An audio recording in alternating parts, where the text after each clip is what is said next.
I stood at the observation deck of the Dawn Sentinel, gazing out at the stars twinkling against the backdrop of the infinite void. Below, the solar halo shimmered around Sol, an immense ring of advanced materials and energy fields, a masterpiece of human ingenuity. This colossal structure was not merely a testament to what humanity could achieve. It was a declaration of our intent to play a significant role in the galaxy. The Dawn Sentinel, a sleek diplomatic cruiser, had been assigned to transport the human delegation to the Galactic Council. As we approached the Council's space station, I felt a mix of excitement and apprehension. My name is Marcus Trenton, a diplomat with the United Earth Alliance, and today I was tasked with defending the very existence of our megastructure to representatives of races who had underestimated humanity for far too long. "We're coming up on the docking bay," announced my co-pilot, John. He was a broad-shouldered man with a sharp wit and an even sharper tongue, traits that had earned him a reputation among the Council's more cautious members. "Ready yourself for the inevitable wave of skepticism." I chuckled nervously. "Skepticism is putting it mildly. They'll probably call it a hoax." "Or worse, a trap," John added. He adjusted his seat, fixing the lapel of his uniform. "But we know what we've built. That should count for something." As we docked, the hatch opened, revealing the bustling environment of the Galactic Council station. Representatives from various races moved about, exchanging glances filled with curiosity and disdain. It was no secret that humanity had always been viewed as the underdog, young, impulsive, and often reckless. But we had proven ourselves time and again, and the solar halo was our ultimate demonstration. We stepped into the council chamber, a vast, circular room adorned with holographic displays depicting the galaxy's current conflicts and alliances. The chamber was a blend of advanced technology and cultural artifacts from each race, a testament to their histories and aspirations.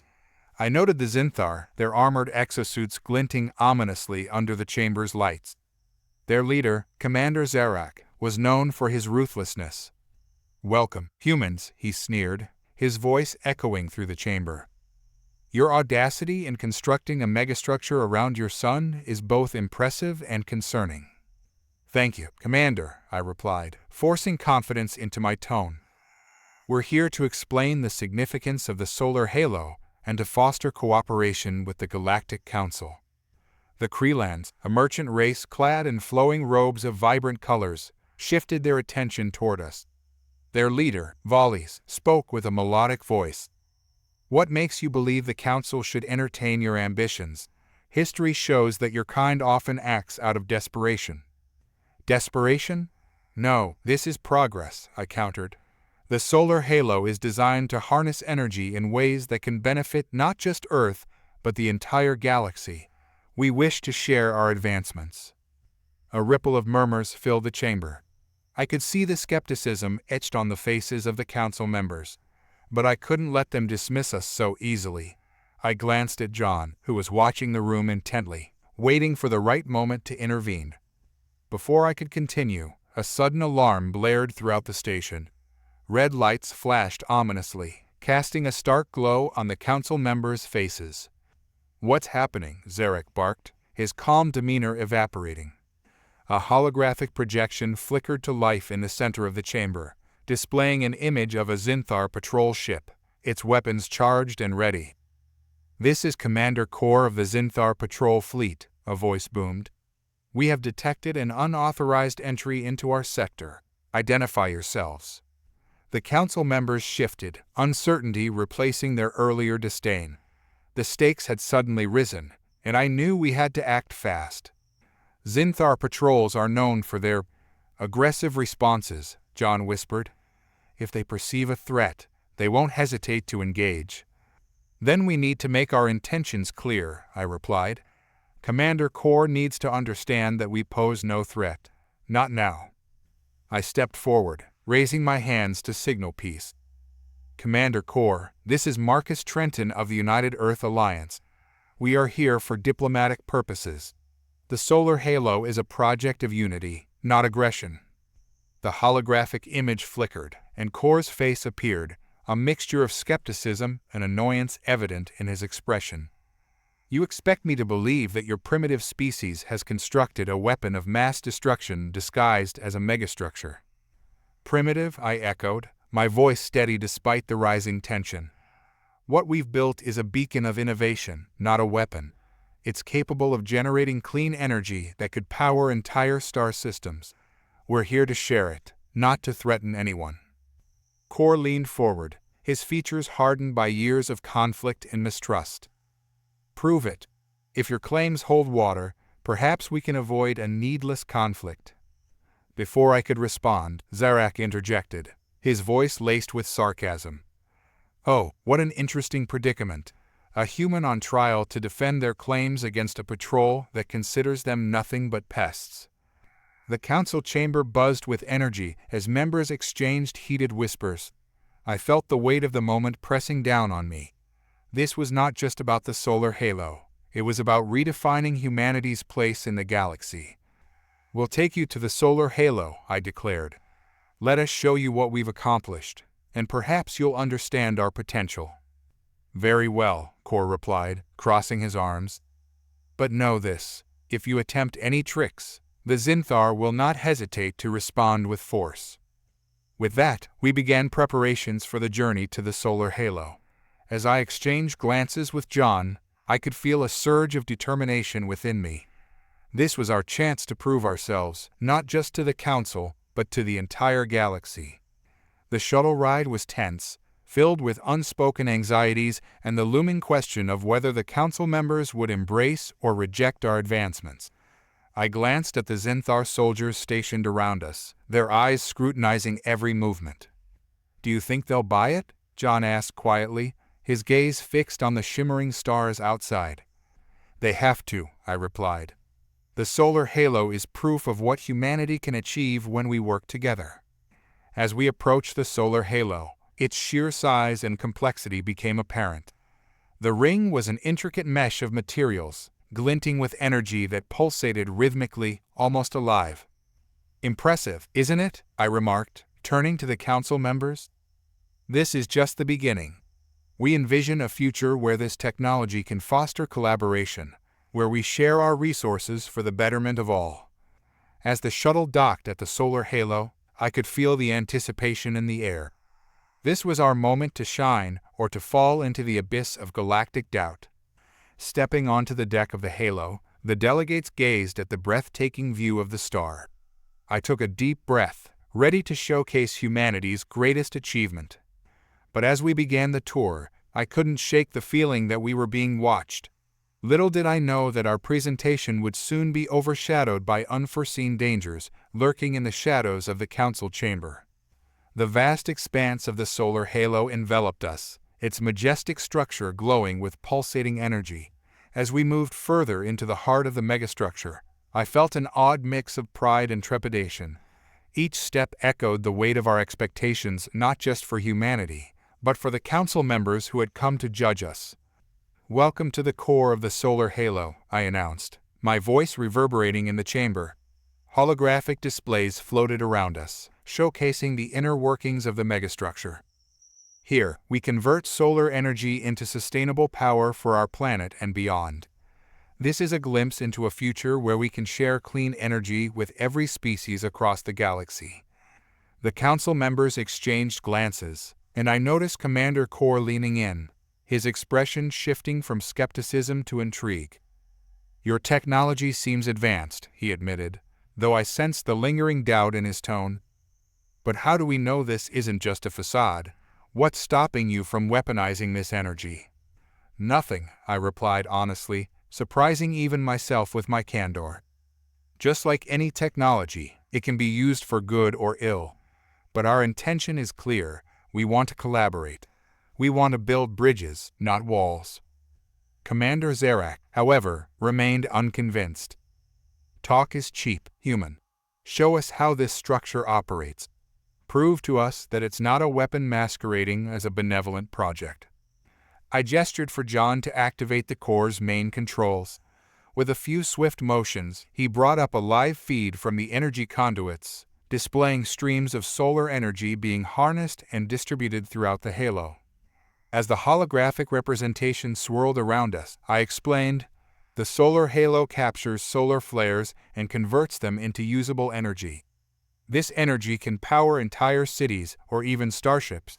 We can send energy across vast distances using quantum entanglement. Imagine entire worlds flourishing without pollution. The Kreelans leaned in closer, their bright eyes glinting with curiosity. What if we wished to harness this technology? Valles asked, a sly smile creeping onto his face. What would we have to offer in return? That's the beauty of it, I said, heart racing with excitement. We believe in equal exchange. Our goal is to create a consortium, a coalition of species working together for mutual benefit. Your resources, our technology. Zarak scoffed. And what makes you think your technology won't simply be exploited? History is rife with examples of your kind using their innovations for personal gain. True, I conceded, but we've learned from our past mistakes. The solar halo is a manifestation of our growth as a species. It represents a commitment to something greater than ourselves. We seek to create a future where our technological advancements uplift all, not just the privileged few. Just as I was beginning to feel a glimmer of hope, the alarms began blaring again, drowning my words in urgency. The lights flickered as the holograms distorted, revealing a chaotic scene outside the halo. Unidentified ships are entering the sector, John exclaimed, his fingers flying over the controls to stabilize the feed. Their Zinthar patrols look at their weapons. I felt my heart race as I scanned the faces of the council members, dread creeping in. What's happening? I shouted, my voice rising above the clamor. Kor's expression hardened. We have no choice. We must engage. Engage? I blurted, confusion overwhelming my senses. What do you mean? We're here to show you our potential. Zarak stepped forward, pointing toward the viewports. Your megastructure is the perfect target for an attack. They will see it as a threat. Let's not escalate this, I pleaded, but the words barely registered. Panic swept through the chamber as Zinthar ships moved closer, their weapons primed for a potential conflict. Kor barked orders to his soldiers, and suddenly the chamber erupted into chaos. The Zinthar representatives scrambled, barking commands, while we humans stood frozen, torn between the desire to defuse the situation and the urgency of self-preservation. Get to the control room, John shouted, pulling me toward the exit. We need to take control of the situation before it spirals out of our hands. As we rushed through the corridors of the solar halo, I glanced back at the council members, who were caught in the grips of fear.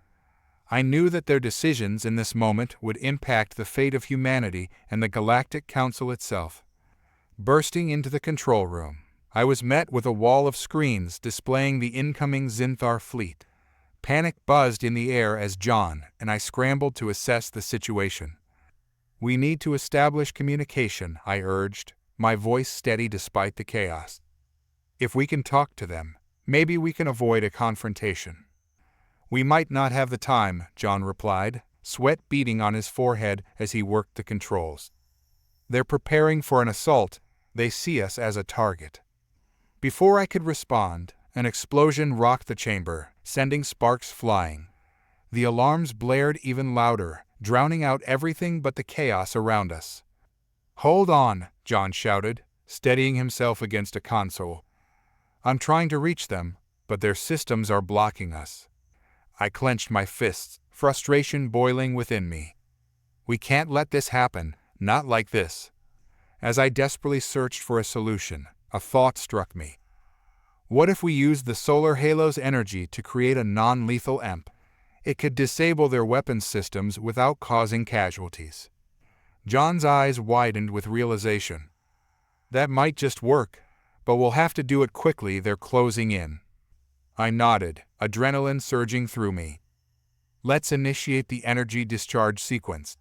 We'll have to be precise, otherwise we risk damaging the halo itself. With our plan in place, we worked together, directing the energy flows within the halo. The chamber shook as we activated the systems, the power humming to life around us. On my mark, I called out, glancing at the display. The Zinthar ships loomed larger, their weapons charged and ready. 3, 2, 1, now, I shouted, and the solar halo unleashed a brilliant pulse of energy, light the entire room as it cascaded out toward the approaching fleet. The effect was immediate. The Zinthar ships shuddered, their weapon systems flickering and failing as the non-lethal EMP washed over them.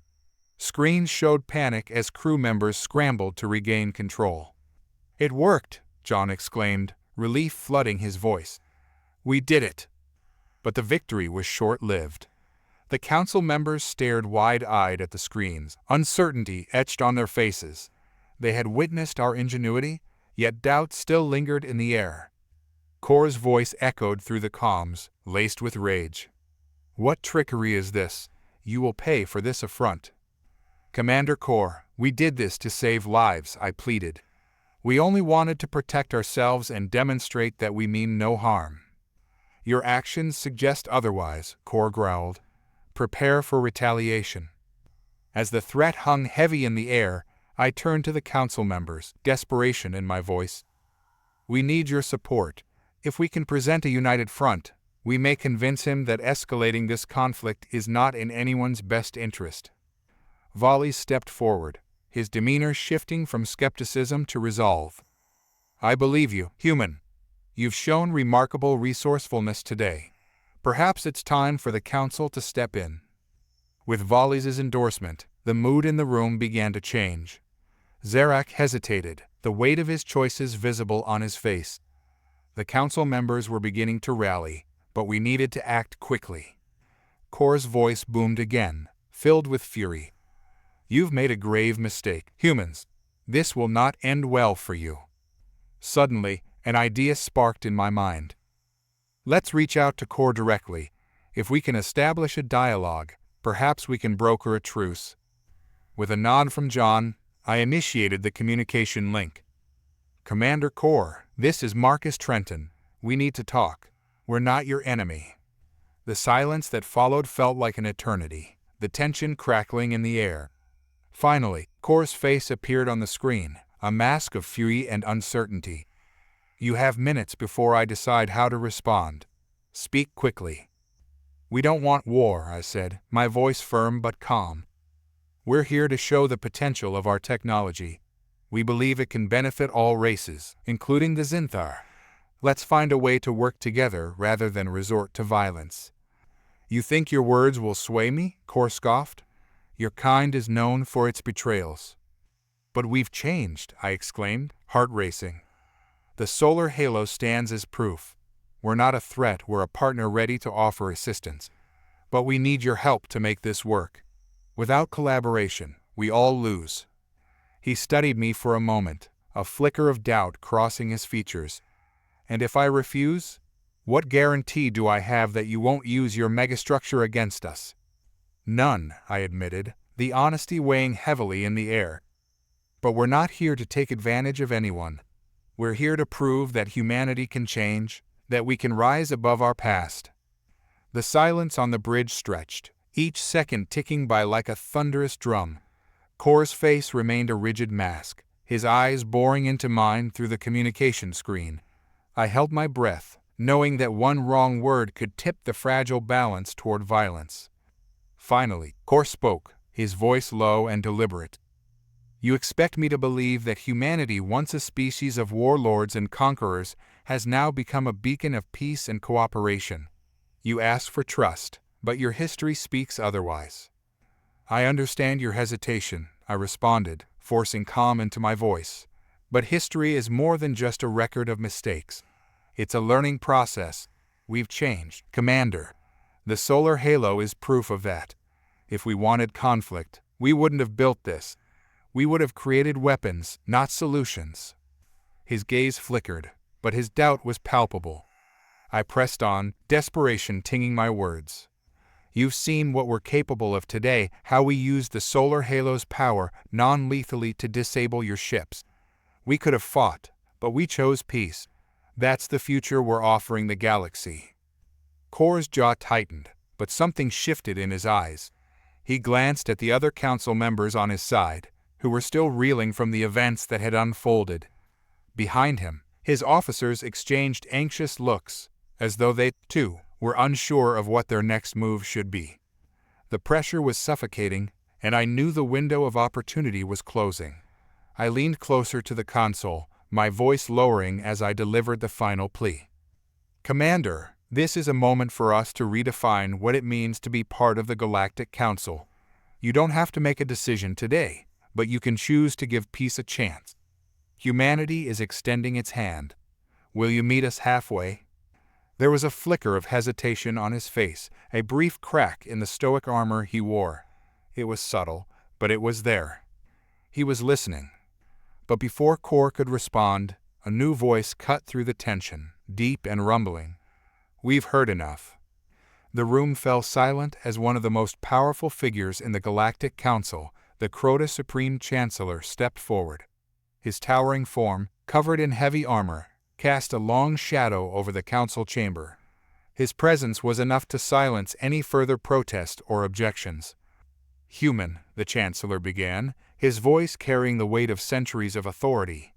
"You speak of peace, but we have seen countless species before you attempt to sway the Council with promises of cooperation. What makes humanity different?"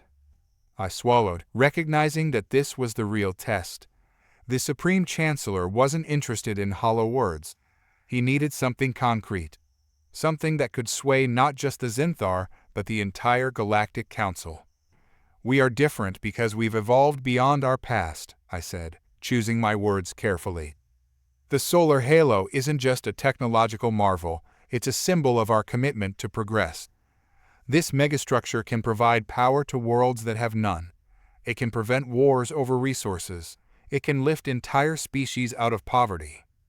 The Chancellor raised a hand, stopping me. "Words. We have heard many such words.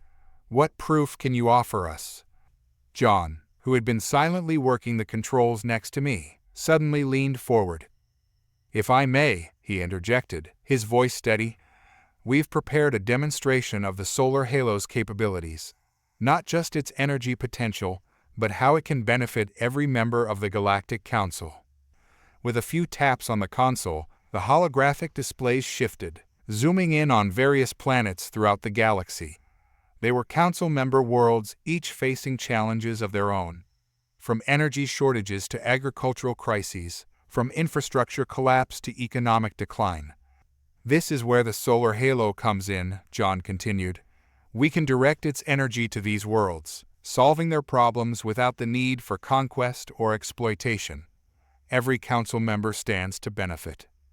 The hologram shifted again, this time showing a simulated projection of the solar halo's energy being distributed across the galaxy, stabilizing entire regions and allowing for unparalleled economic and social growth.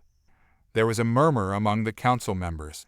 The Kreelan representative, Valles, leaned in, his reptilian eyes narrowing in interest. The Crota Supreme Chancellor remained silent, but his gaze was fixed on the display. Kor, still connected through the communication feed, shifted uncomfortably.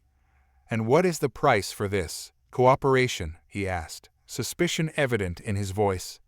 "No price," I said firmly. "Only partnership. We offer the solar halo's benefits in exchange for collaboration, resource sharing, and mutual respect. We don't seek dominance, we seek unity." The room was thick with tension. I could feel the weight of their gazes, each council member assessing whether they could trust us, whether they could trust humanity. Then, after what felt like an eternity, the Crota Supreme Chancellor spoke again. "You claim to have evolved, human. You claim that your species has transcended its violent past. If this is true, then perhaps you are worthy of this council's consideration." His words hung in the air like a lifeline, and I held my breath, waiting for the rest. "But know this," he continued, his voice hardening. "If humanity fails to live up to these promises, if the solar halo becomes a weapon or a tool of oppression, then we will not hesitate to destroy it, and your species will face the consequences." I nodded, the gravity of his words sinking in. "We understand, Chancellor. You have our word." The council chamber erupted in quiet murmurs. Some members were still skeptical, while others seemed cautiously optimistic. Commander Kor's image remained on the screen, his expression unreadable. "We will convene and discuss the matter further," the Chancellor said, his gaze sweeping over the Council members. "Until then, humanity will be granted provisional membership in the Galactic Council. You will have the chance to prove yourselves." It wasn't a full victory, but it was a start, a step forward for humanity in the galaxy. The weight of that realization settled on my shoulders, but there was still much to be done. As the Council members began to file out, I turned to John, who let out a long breath of relief. "That could have gone worse," he said with a wry smile. I chuckled, feeling the tension in my body finally ease. "Yeah, but it's not over yet." "No," he agreed, "but we've given humanity a fighting chance." And that was all we needed. As the communication feed cut off, and the council chamber grew quiet, I couldn't help but feel a spark of hope. Humanity had stood on the precipice of disaster, and we had managed to pull back from the brink. The solar halo, our greatest achievement, had not just stunned the Galactic Council. It had opened the door to a new future, one where we could truly stand as equals among the stars.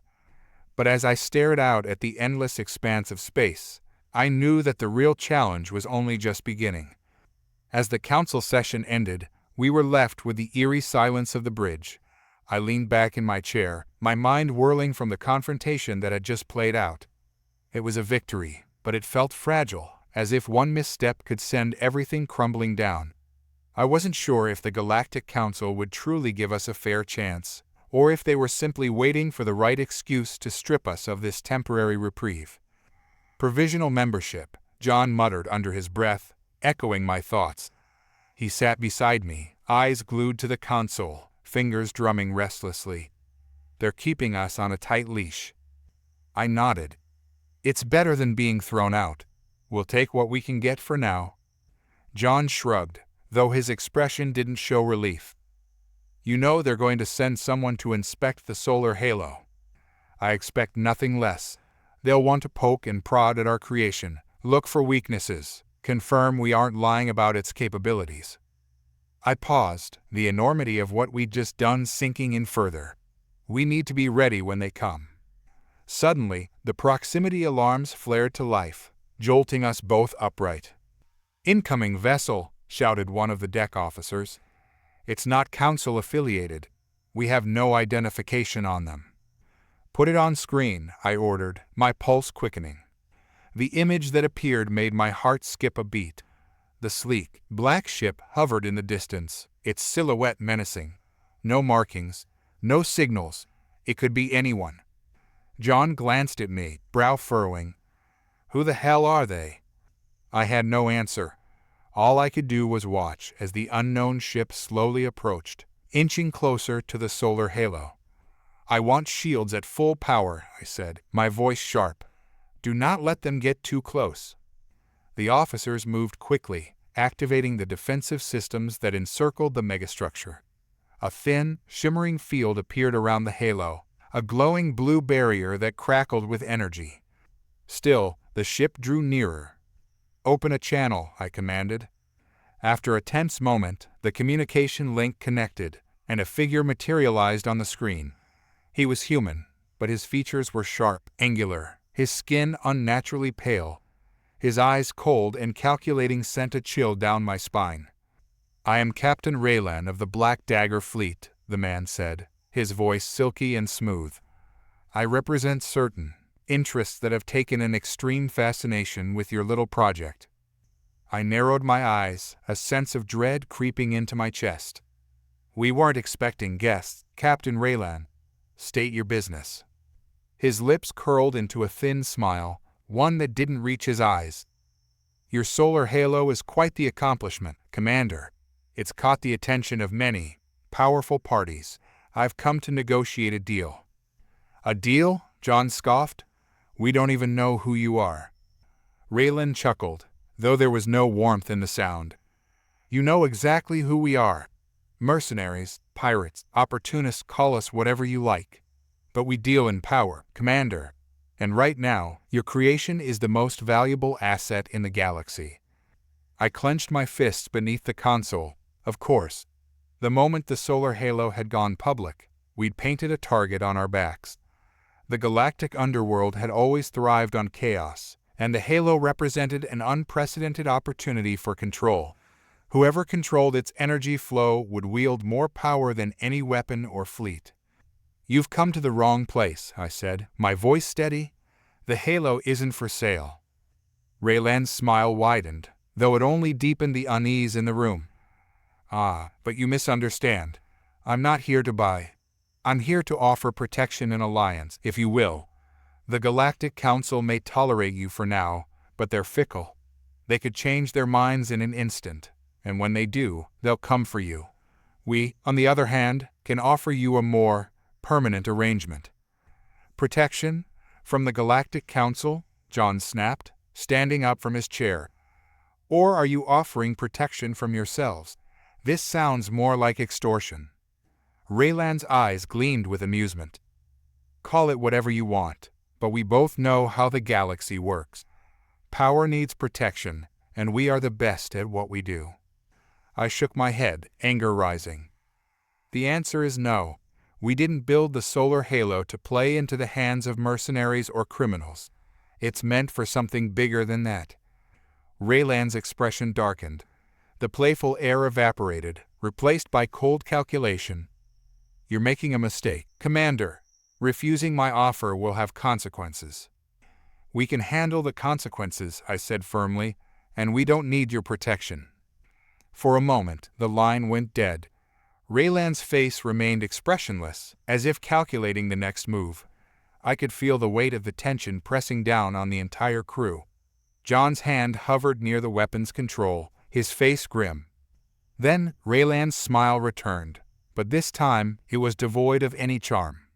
"So be it," he said, his tone like ice. "But remember, Commander, you've made a very dangerous enemy today. When the Galactic Council turns its back on you, we'll be waiting." With that, the screen blinked out, and the Black Dagger ship began to drift away. My breath released in a slow exhale, but the tension didn't leave me. This was far from over. "Follow that ship," I ordered. "I want to know where they're heading." John turned to me, worry etched on his face. "They won't let this go, you know.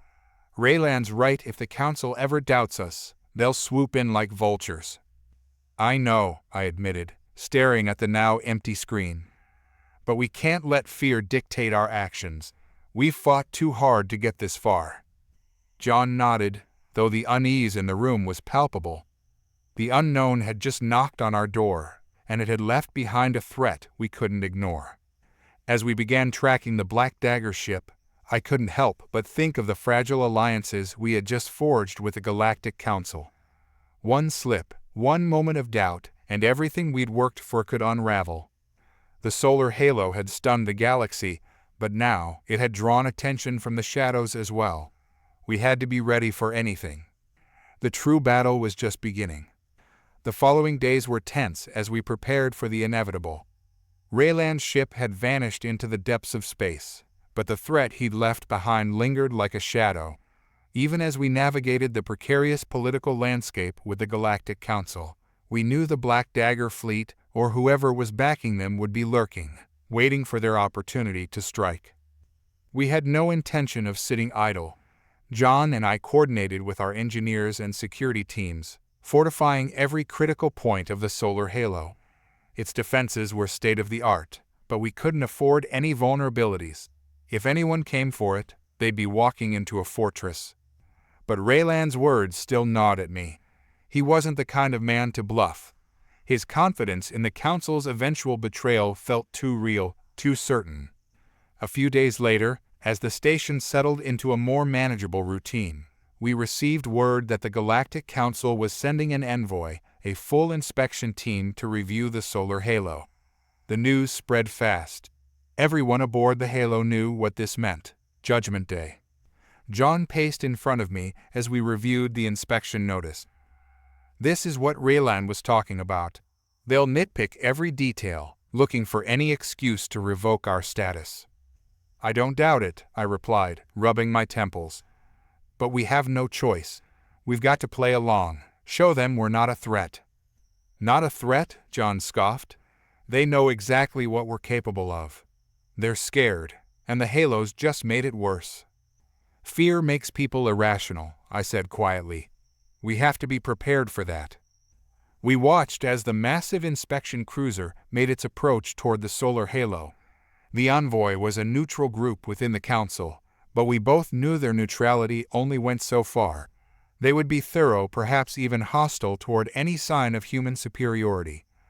The lead inspector, a rigid, insectoid figure from the Ilran species, disembarked from the cruiser along with his team.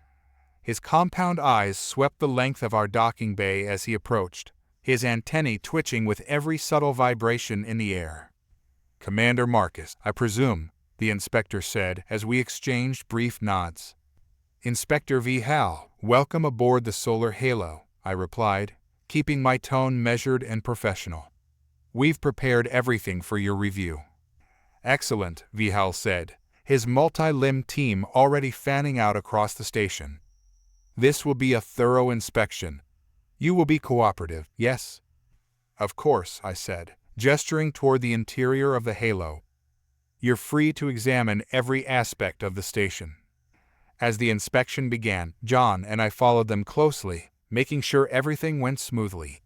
The Ilran team was meticulous, scanning every inch of the halo's architecture, energy systems, and defense grids. Their beady eyes never stopped moving, analyzing, calculating. "They're looking for any reason to discredit us," John muttered under his breath. "Let them look," I replied, keeping my voice low. "We've got nothing to hide." But things took a strange turn when the inspectors reached the halo's core.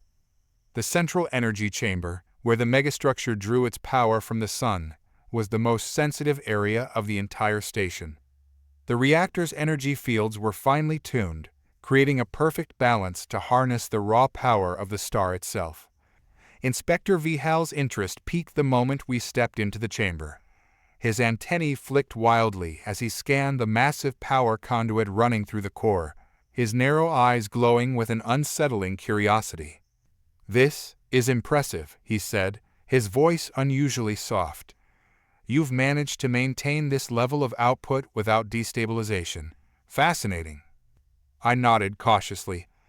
"It took years to perfect the system, but we've achieved a stable and sustainable energy cycle." Vihal's gaze lingered on the energy conduits, his alien features inscrutable. "And the fail-safes? How do you ensure such an output doesn't get out of control?" John shot me a quick glance, sensing the shift in tone. I stepped forward. "The Halo's energy system has multiple redundancies. Any fluctuations are immediately corrected by the auxiliary grid. There's no chance of an overload." Vihal remained silent for a long moment, his eyes fixed on the reactor core. Then, with a slow, deliberate movement, he gestured to his team. "Begin a full energy scan." My heart skipped a beat. This wasn't part of the original inspection plan. "Is that necessary?" I asked, trying to keep my voice steady. "It's routine," Vihal said, though the flicker in his gaze told me otherwise. "If your system is as stable as you claim, there should be no issues." I gritted my teeth as his team began deploying their scanning equipment, linking their systems directly into the Halo's power grid. John's face was tense, and I could feel the same unease creeping into my chest. "They're up to something," John muttered, barely loud enough for me to hear. "I know," I whispered back. "But we can't stop them without raising suspicion." The minutes dragged by as Vihal's team ran their scans. The soft hum of their equipment filled the room, interspersed with occasional beeps and readouts. My hands clenched behind my back as I watched, waiting for the other shoe to drop. Finally, one of Vihal's assistants approached him, handing over a data pad. Vihal studied it for a moment before turning back to me, his expression unreadable.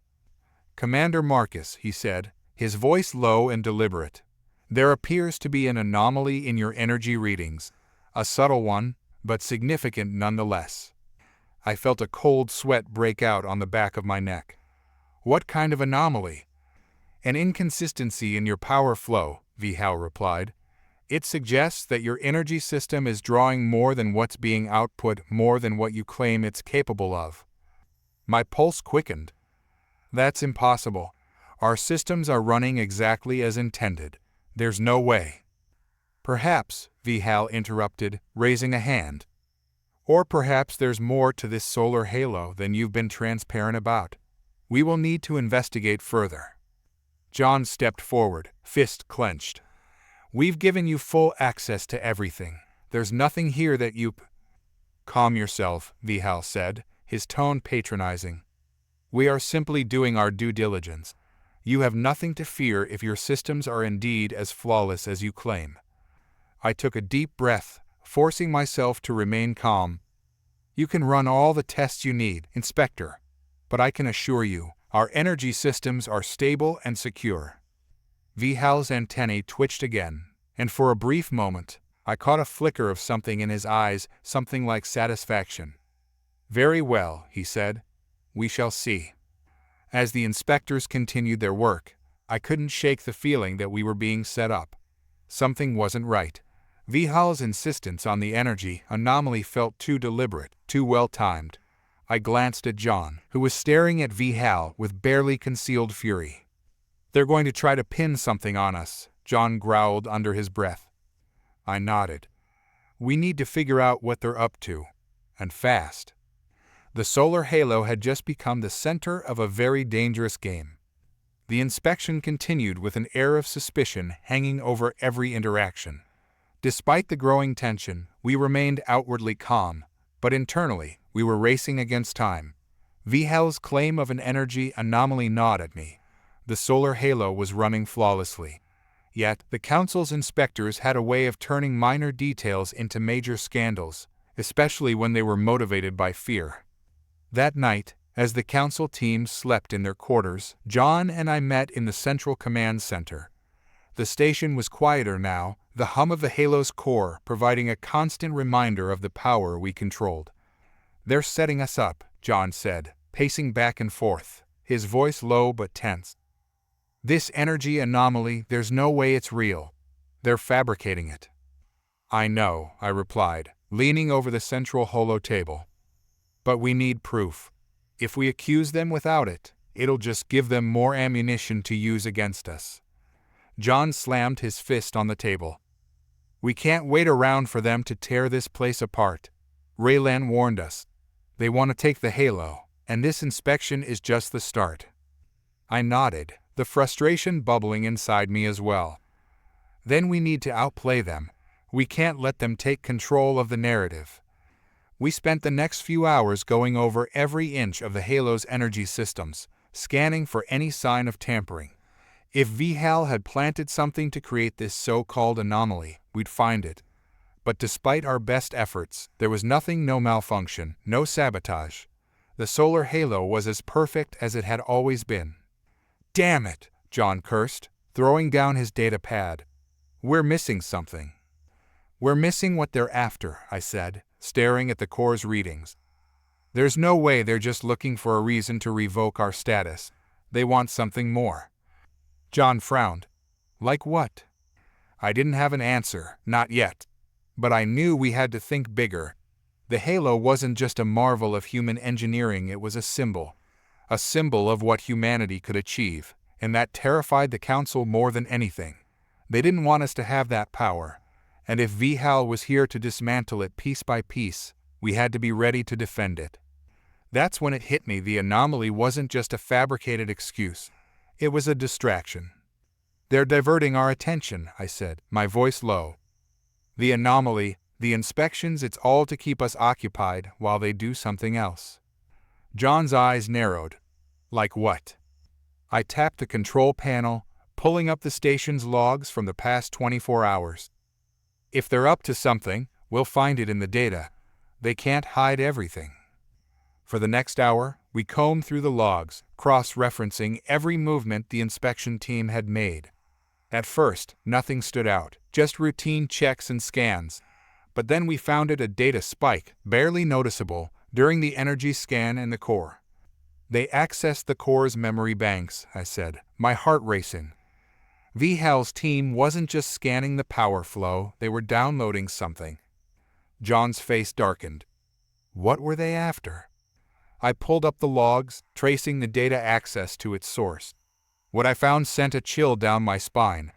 VHAL hadn't just scanned the core's energy systems, he'd accessed restricted files. Files that detailed the Halo's experimental technologies, including the advanced shield generators we'd developed using classified human ingenuity. They're stealing our tech, I said, the realization hitting me hard. They want the Halo's schematics. John clenched his fists, his face a mask of anger. They plan to reverse engineer it, claim it as their own. Or worse, I added, they'll use it against us. We didn't have much time. If VHAL transmitted those files back to the Council, humanity's greatest achievement would be weaponized against us. We had to stop him, but confronting the Council openly would only make things worse. If we accused them without undeniable proof, it would trigger a diplomatic nightmare. We can't let them leave, John said firmly. Not with those files. I shook my head. If we detain them, the Council will accuse us of aggression. We'll lose everything. John paced again, his mind working through every possibility. What if we delete the files, wipe the data before they can transmit it? I considered it. It was risky, but it might be our only option. We'd have to do it without them noticing. If they catch on, they'll escalate the situation. John nodded. Then we do it quietly. Tonight. We moved fast. While the Council team slept, I accessed the core's encrypted systems, working through layers of security to erase the stolen data. Every second felt like an eternity. I knew VHAL's team had likely already made backups, but if we could cut off their primary access point, it would slow them down long enough for us to regain control. The core system beeped softly, indicating the deletion was successful. The files were gone from the Halo's database, but as I pulled back from the console, my stomach churned with unease. This wasn't over. John and I stayed on high alert for the next few hours, monitoring the Council team's movements. When they awoke and resumed their inspection, VHAL showed no sign of knowing what we'd done. But I wasn't fooled. He was playing his cards close to the chest. Finally, after what felt like days, VHAL approached us in the command center. His expression was neutral, but his eyes held a glint of something darker. Our inspection is complete, he said, his voice smooth. We found no major violations, but I will be filing a report about the minor inconsistencies we observed. John bristled, but I placed a hand on his shoulder to keep him calm. We appreciate your thoroughness, Inspector, I said, forcing a polite smile. VHAL nodded, his antennae twitching slightly. I'm sure the Council will find your solar halo adequate. For now. As his team departed, I couldn't shake the feeling that this wasn't the end. VHAL had played his part well, but I knew the Council wouldn't give up so easily. They had what they needed, a reason to scrutinize us further, to undermine us in the long run. Once the inspection cruiser left the station, John and I returned to the command center, exhausted but still on edge. They'll be back, John said, staring out at the vastness of space. I know, I replied quietly, but next time we'll be ready. And we would be, because humanity wasn't about to let anyone take away what we'd built, not the Council, not Raylan, not anyone. The solar halo was more than just a megastructure. It was proof that humanity could stand toe-to-toe with the galaxy's most powerful factions. But in the back of my mind, I knew this was just the beginning. The solar halo was a beacon, a symbol, and now a target. Whatever came next, we would face it head-on. The galaxy wasn't ready for what humanity had become, but they were about to find out. Days passed after the Council inspection team left, and the tension aboard the solar halo eased, at least on the surface. But beneath the calm exterior, we were preparing for the inevitable. We knew VHAL's team hadn't simply walked away. They'd taken something valuable, and they would return, likely with more firepower, more authority, and more demands. But we weren't the same vulnerable outpost they expected us to be.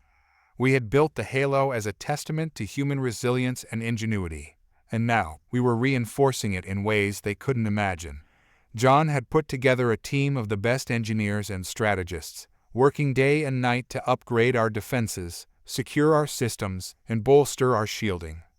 It wasn't just about preparing for a possible attack. It was about sending a message. Humanity wasn't a weak, fledgling species to be manipulated or intimidated. We had a stake in the galaxy, and we were willing to defend it by any means necessary. Raylan had been quiet since the council inspection, watching from the shadows as we made our preparations. He was a curious figure, always present, but never fully part of the action. There was an air of mystery about him, as if he knew more than he let on. But for now, he remained an ally, offering occasional advice and helping us understand the political intricacies of the Galactic Council. One evening, as I stood on the observation deck, staring out at the stars, Raylan joined me. "They will come again," he said softly, his eyes reflecting the distant light of the stars. "The Council cannot tolerate what the Halo represents." "I know," I replied, my voice steady, "but we're ready for them." Raylan shook his head slightly, his expression unreadable. "You misunderstand. The Council is not just concerned with the Halo's power.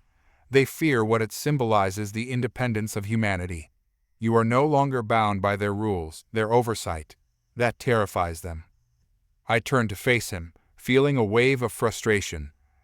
"Then what do they want, Raylan? Control, subjugation. What's their end game?" Raylan's antennae twitched, and he let out a deep breath. "They want to make an example of you.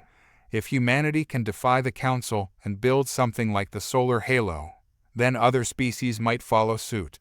They can't allow that kind of rebellion." I clenched my fists, the weight of his words sinking in. This wasn't just about technology or power. This was about control, about the Council maintaining its grip on the galaxy. And we were the spark that could ignite a revolution. "They're underestimating us," I said, my voice firm. "They think they can intimidate us into submission. But we've faced worse. Humanity has always thrived under pressure." Raylan smiled faintly, but there was a hint of sadness in his eyes. "Just be careful, Commander. The Council's reach is long, and they play a much deeper game than you realize." Before I could respond, a soft chime interrupted the conversation. It was the alert from the Halo's communication system, a priority transmission from an unknown source. I exchanged a glance with Raylan before moving to the nearest console. John's voice crackled through the comms. "Commander, we've got incoming. You'll want to see this." My heart skipped a beat, but I kept my composure. "On my way." Raylan followed as we made our way to the command center. The atmosphere was tense, with crew members rushing to their stations and the sound of alert klaxons echoing through the corridors. When we arrived, John was already standing at the main holo table, staring at the readings with a grim expression. "Talk to me," I said, moving to his side. He tapped the console, bringing up a live feed of the approaching ships. At first glance, they looked like Council vessels, sleek, well-armed, and organized in a tight formation. But there was something different about them. "It's a Council fleet," John said, his tone tight. "But they're not responding to hails, and they're moving into attack formation." I stared at the screen, my mind racing. This wasn't just a diplomatic visit. They were coming for us, and they weren't hiding their intentions. "Estimated time to contact?" I asked, my voice calm despite the tension. 20 minutes, maybe less," John replied. "They've powered up their weapons systems." I turned to Raylan, who stood silently at the edge of the room. His expression was unreadable, but I could see the worry in his eyes. "They're forcing our hand," I said. "If we engage them, it'll be an all-out war.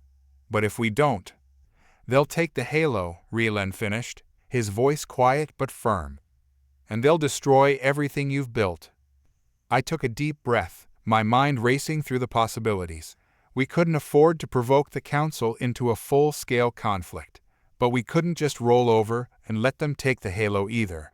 We needed a third option, something that would buy us time and force the Council to rethink their approach. John stepped forward, his eyes hard. We have the firepower to hold them off. The new defense systems are online, and we've reinforced the outer shields. If they come for us, we'll make them pay." I nodded, appreciating his confidence. But brute force wouldn't be enough. The council had numbers, and they had influence. We had to be smarter, more strategic. "That's exactly what they want," I said. "If we fire the first shot, they'll use it as justification to escalate. We need to de-escalate this before it spirals out of control." Raylan's antennae twitched, and he took a step forward. "There may be another way. The Council ships are operating under strict protocols, but they're not invulnerable. If we can disable their command ship, we could force them into negotiations." John raised an eyebrow. "Disable, not destroy?" Raylan nodded. "Precisely. A calculated strike to their communication systems. It would cripple their coordination without causing casualties. They would have no choice but to withdraw." I considered the idea, my mind racing through the logistics. It was risky, but it might be our best chance to avoid all-out war. "Do it," I said, my voice resolute. "Prepare a targeted strike. We hit their command ship's comm systems and force them to the table." John nodded and immediately began issuing orders to the crew. The tension in the room was palpable, but there was also a sense of determination. We weren't backing down, but we also weren't falling into the Council's trap. As the minutes ticked down, I watched the Council fleet draw closer. Their ships were sleek and imposing, a reminder of the power they wielded. But this time, we were ready. The Halo's weapon systems powered up, and I could feel the energy coursing through the station. This was the moment of truth. We were about to test the limits of our technology and our resolve. "Target locked," John said, his voice steady. "Awaiting your order." I stared at the holo display, my finger hovering over the command console. This was the line between war and peace, and I was about to cross it. Fire. The Halo's weapons discharged in a flash of light, a precise, surgical strike aimed directly at the Council command ship. For a moment, time seemed to stand still. Then, the comm systems of the Council fleet flickered and went dark. The moment the energy bolt struck the command ship, an array of alarms blared throughout the Council fleet. The screen in front of me filled with chaos as the holographic representation of the command ship flickered, its communications array damaged, and its ability to coordinate its forces shattered. The Council vessels began to drift slightly, confusion spreading among their ranks like wildfire. I could see the frantic movements of their crew, scrambling to regain control. For the first time since their arrival, uncertainty rippled through the Council's formation. "Status report," I barked, glancing at John, who was absorbed in the readings flashing before him. "They're trying to establish a new communications link," he replied, his fingers flying over the console. "But their systems are down. It's working. They can't coordinate their attack." Raylan stood beside me, his antennae flicking with anticipation. "Now is your chance. You must send a message, one that will make them think twice before they retaliate." I nodded, feeling a mix of adrenaline and clarity. The Council needed to understand that humanity would not be a pawn in their game. "Open a channel to their fleet," I instructed. "We need to talk." John quickly complied, his focus unwavering. The main view screen switched to a visual of the Council command ship, now frantically attempting to establish order. The figure of Vihal appeared, his features twisted in a mixture of rage and confusion. "Commander," Vihal's voice crackled through the speakers, barely masking his indignation. "You dare attack us? This is a declaration of war." I took a deep breath, steadying myself. "No, Vihal, it's a declaration of independence. You came here to intimidate us, but it's clear your plan is falling apart. We won't stand idly by while you try to exert control over us." "Independence?" Vihal scoffed, but there was a hint of concern in his eyes.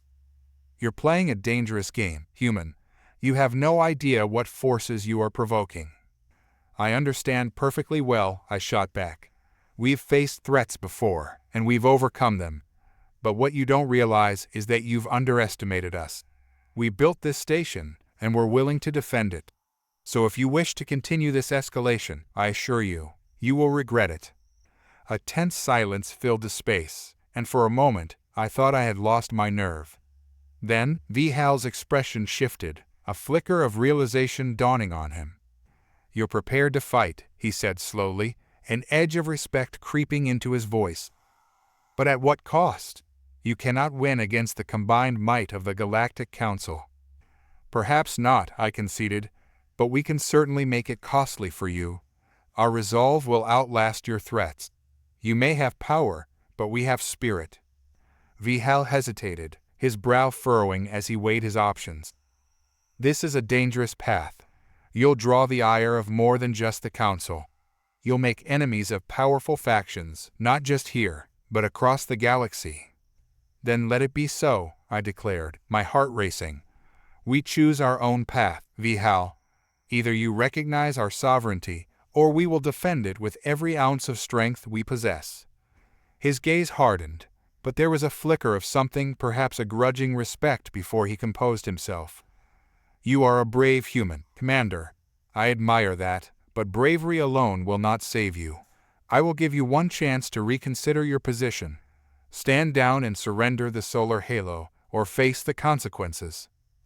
"Consequences?" I replied, forcing a grin despite the gravity of the situation. "You mean the ones we just demonstrated? I don't think you want to test us any further." For a moment, Vihal remained silent, his expression unreadable. Then he nodded slowly. "So be it. If you wish to provoke the Council further, you will have your fight. But know this, you will not win." The transmission cut off abruptly, leaving us in a tense silence. John and Raylan exchanged looks, the weight of the moment settling over us like a heavy blanket. "What now?" John asked, his expression fierce and determined. "They'll regroup and hit us hard. We need to prepare our defenses." I nodded, feeling the adrenaline surging through my veins. "Agreed. We need to fortify our position and ready our weapons. If they want to fight, we'll give them one." As the crew scrambled to their stations, I felt a fire ignite within me. This was our moment, our stand against the Council, a declaration that humanity would not be bullied or coerced. But I also knew we had to outsmart them. Strength alone wouldn't be enough. We had to play the game with our own rules. "Raylan," I called, turning to the alien ally. "You've been in the Council's inner circles. What can you tell us about their tactics? How do they fight?" Raylan's eyes narrowed thoughtfully. "The Council values coordination and precision. They'll regroup quickly, using their superior numbers to overwhelm us. But there are weaknesses. Their command ships rely heavily on their communication systems.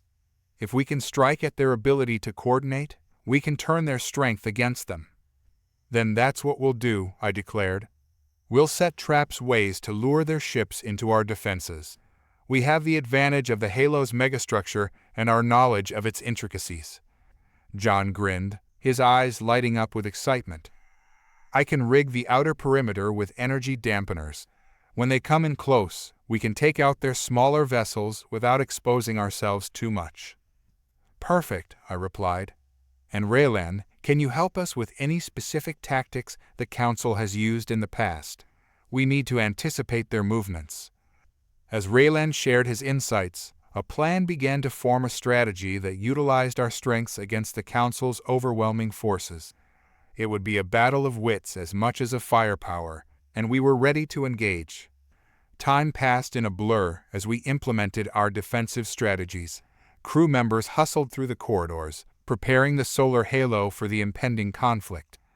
The once quiet station transformed into a hive of activity, the atmosphere crackling with determination. Hours later, as we awaited the Council fleet's arrival, I stood on the observation deck, gazing at the stars. The reality of our situation weighed heavily on my shoulders. We were about to face one of the most powerful organizations in the galaxy, and every decision I made could mean the difference between survival and obliteration. As the fleet finally appeared on the sensors, my heart raced. This was it, the moment we had prepared for. The Council had underestimated us, and now they would face the full might of humanity's resolve. "Ready all weapons," I ordered, my voice ringing out over the comms. "Prepare for engagement." The crew moved into position, their faces set with determination. I could see the focus in their eyes, a collective understanding that we were about to make history. The Council fleet approached, their ships moving with calculated precision, unaware of the traps we had laid. "Commander, they're locking on," John called out, his voice steady. "They're about to fire." "Hold steady," I replied, my voice unwavering. "Wait for my signal." The tension in the air was palpable as the Council ships drew nearer, their weapons charging. I could feel the energy building within the halo, a surge of power waiting to be unleashed. "Now," I shouted, "activate the dampeners." A shockwave pulsed through the station, disrupting the Council vessels' targeting systems. Chaos erupted as their ships began to spin out of control, unable to retaliate. We had thrown them into disarray, and the tide of battle had shifted. "Open fire," I commanded, my heart racing with exhilaration. The Halo's weapons unleashed a torrent of energy, striking the disoriented ships with precision. The screens filled with explosions and debris as our crew executed the plan with astonishing effectiveness. In the midst of the chaos, I felt a surge of pride. We weren't just fighting for our survival, we were standing up for our place in the galaxy. The solar halo was a symbol of our resilience, and we would defend it fiercely. But as the battle raged on, I knew that the Council wouldn't back down easily. This was only the beginning, and we had to stay one step ahead if we wanted to emerge victorious. The stakes were high, and the outcome uncertain, but we had ignited the fire of resistance, and there was no turning back now. The chaos of battle raged around us as the Council fleet scrambled to regain control. Our initial strike had disrupted their formations, but I knew it wouldn't be long before they reorganized and countered. The stakes were impossibly high, and we needed to leverage every advantage we had. "Reassess our firing patterns," I ordered, pacing the command center. "We need to keep them off balance." "Already on it," John replied, adjusting the targeting parameters. "I'm incorporating their last trajectory into our fire patterns. If we can anticipate their movements, we might catch them by surprise again." Raylan's antennae twitched as he monitored the Council ship's response. "They're regrouping. It appears they've begun to shift their tactics as well. Their command ship is trying to establish a new coordination system. If we don't disrupt it, they'll be able to strike back with a united front." I clenched my jaw, frustration coursing through me. "What's our best option? We can't let them get their footing." "An EMP burst directed at their command ship would severely disrupt their communications," Raylan suggested.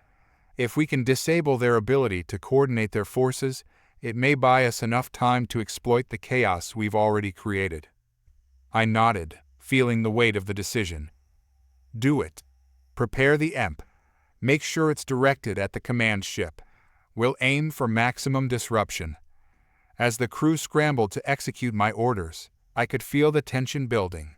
We had gained a small edge, but the Council was not to be underestimated. Their resilience was evident in how quickly they adapted to our attacks, and I knew they wouldn't take this assault lying down. "EMP charge ready," John announced, his eyes intense with focus. "We're locked on the command ship." "Fire," I commanded, adrenaline surging through me. The pulse of the EMP erupted from the solar halo, a wave of energy radiating outward. I watched as the Council command ship's shields flickered, then went dark, engulfing it in a cloud of electrical interference. The screen showed chaos within its ranks, crew members scrambling to regain control amid flashing alarms. "Good, keep the pressure on," I shouted, invigorated by the sight.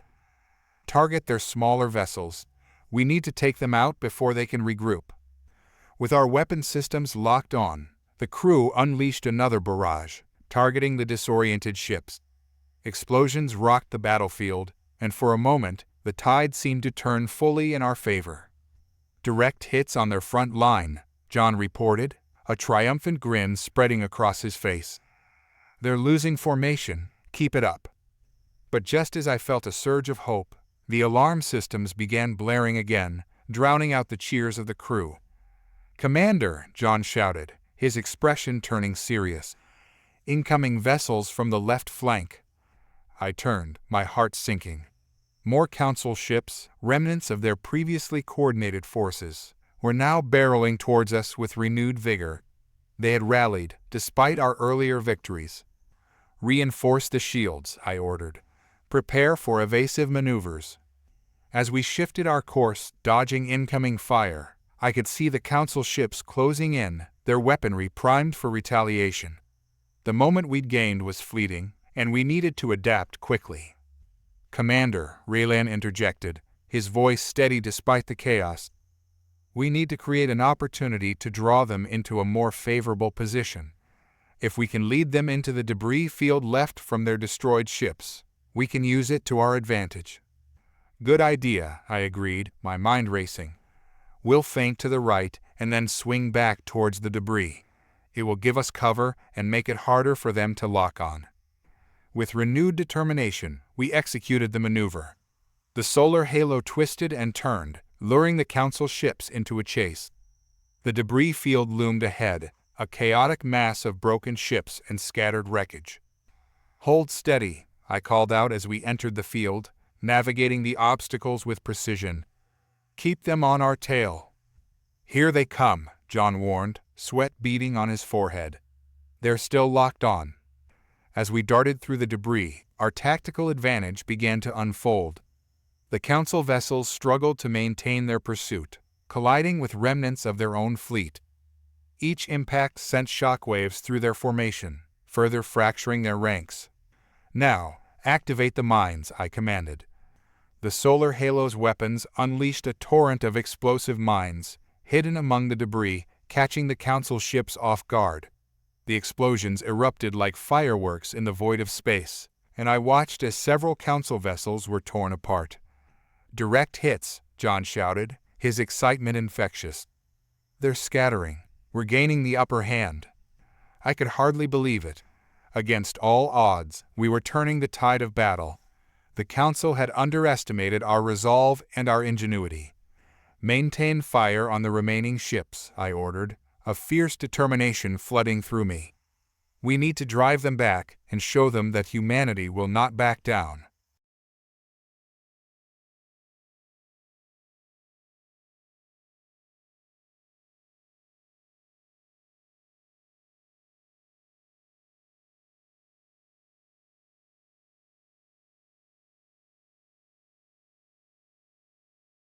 But as we pressed forward, I couldn't shake the feeling that the Council would not concede easily. They were powerful, and I knew they would respond with everything they had. "Commander," John suddenly yelled, his voice filled with urgency. "We're detecting a large energy signature coming from the Council command ship. It looks like they're preparing a massive counterattack." My stomach dropped. "What kind of counterattack?" "Looks like a concentrated energy blast. If they fire it, it could obliterate our shields." John's eyes were wide with panic. Evasive maneuvers now," I shouted, adrenaline coursing through me as I gripped the command chair. "We can't let them get that shot off."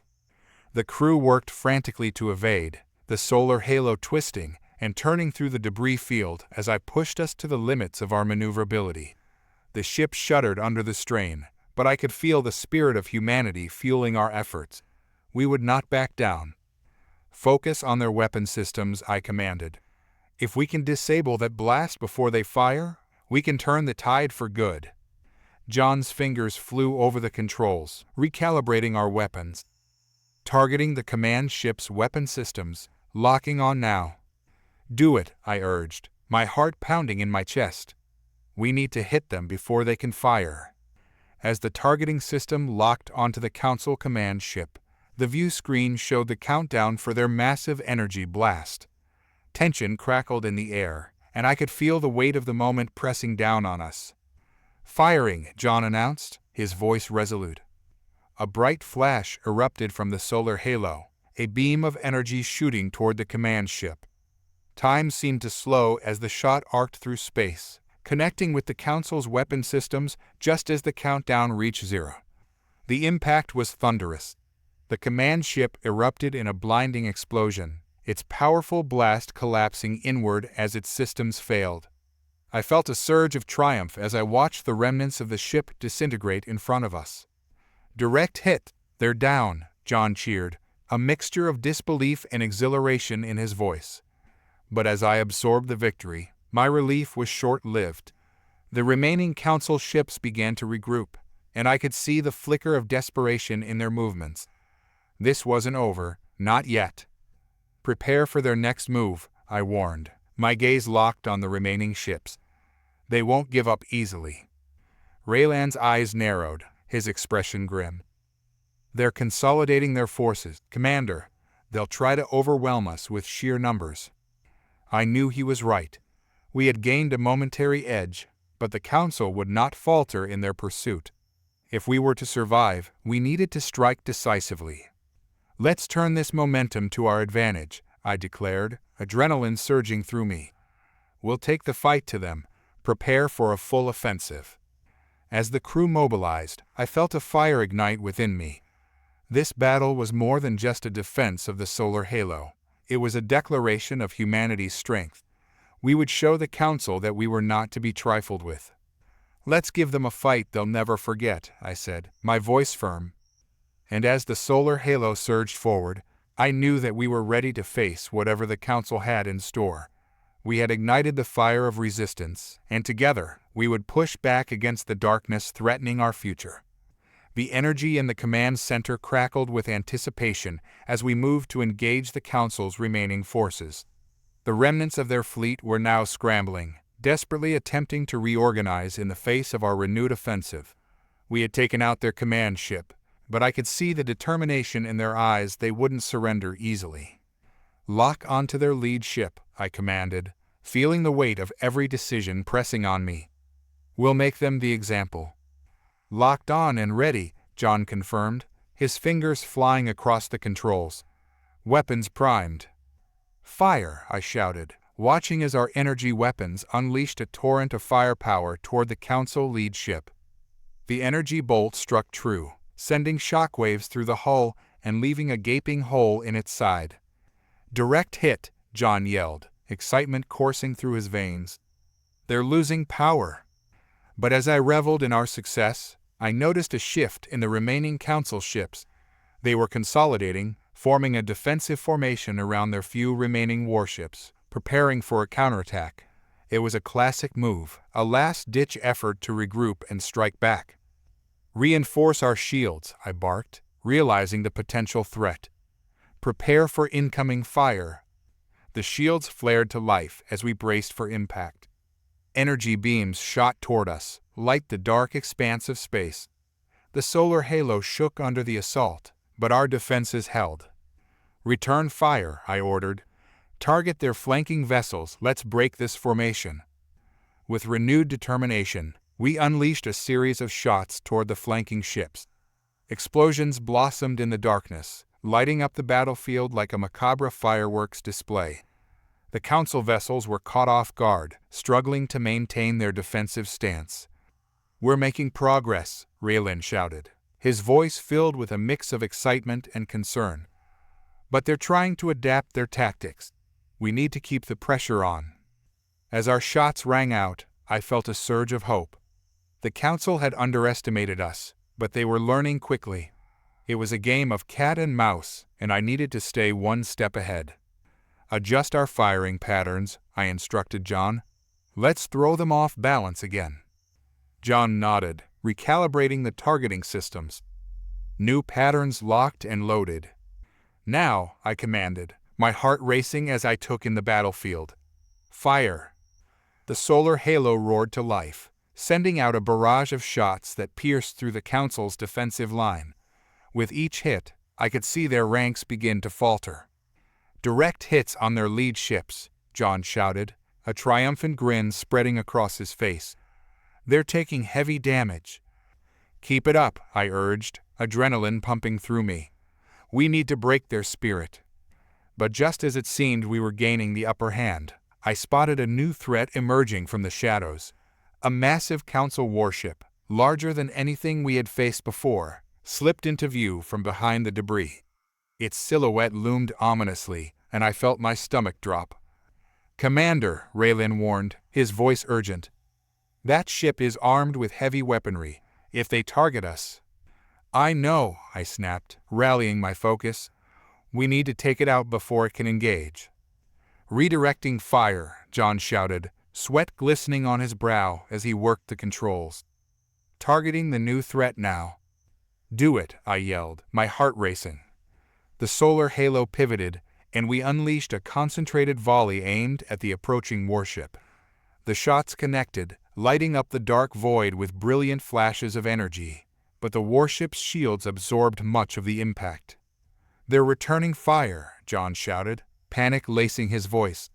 "Brace for impact." I gripped the armrests of my command chair as the ship shuddered under the assault. The shields flickered ominously, but we held firm. "Hold together," I urged the crew. "We can't back down now." With a Council warship closing in, I knew we had to act fast. "Deploy the missile bays," I ordered. "We need to hit them with everything we've got." "Missile bays deployed," John confirmed, his eyes wide with determination. "Ready to fire." "Fire," I commanded, my voice ringing through the command center. The missiles shot forth, piercing through the void toward the Council warship. I watched with bated breath as they connected, explosions erupting against the ship's hull. For a moment, it seemed as if we might succeed, but the warship's defenses were formidable. "Shields are down to 20%, John warned, his voice strained. "They're preparing another volley." "Evasive maneuvers," I shouted, adrenaline surging through me. "Get us out of the line of fire."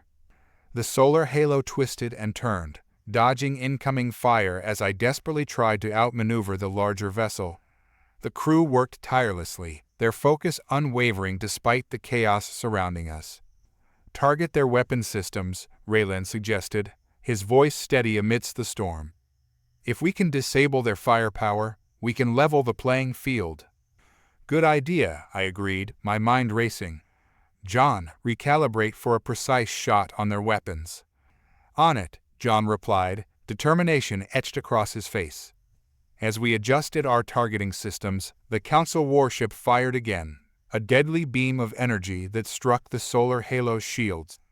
The impact rattled the ship, but we held strong. "Now," I shouted. "Fire."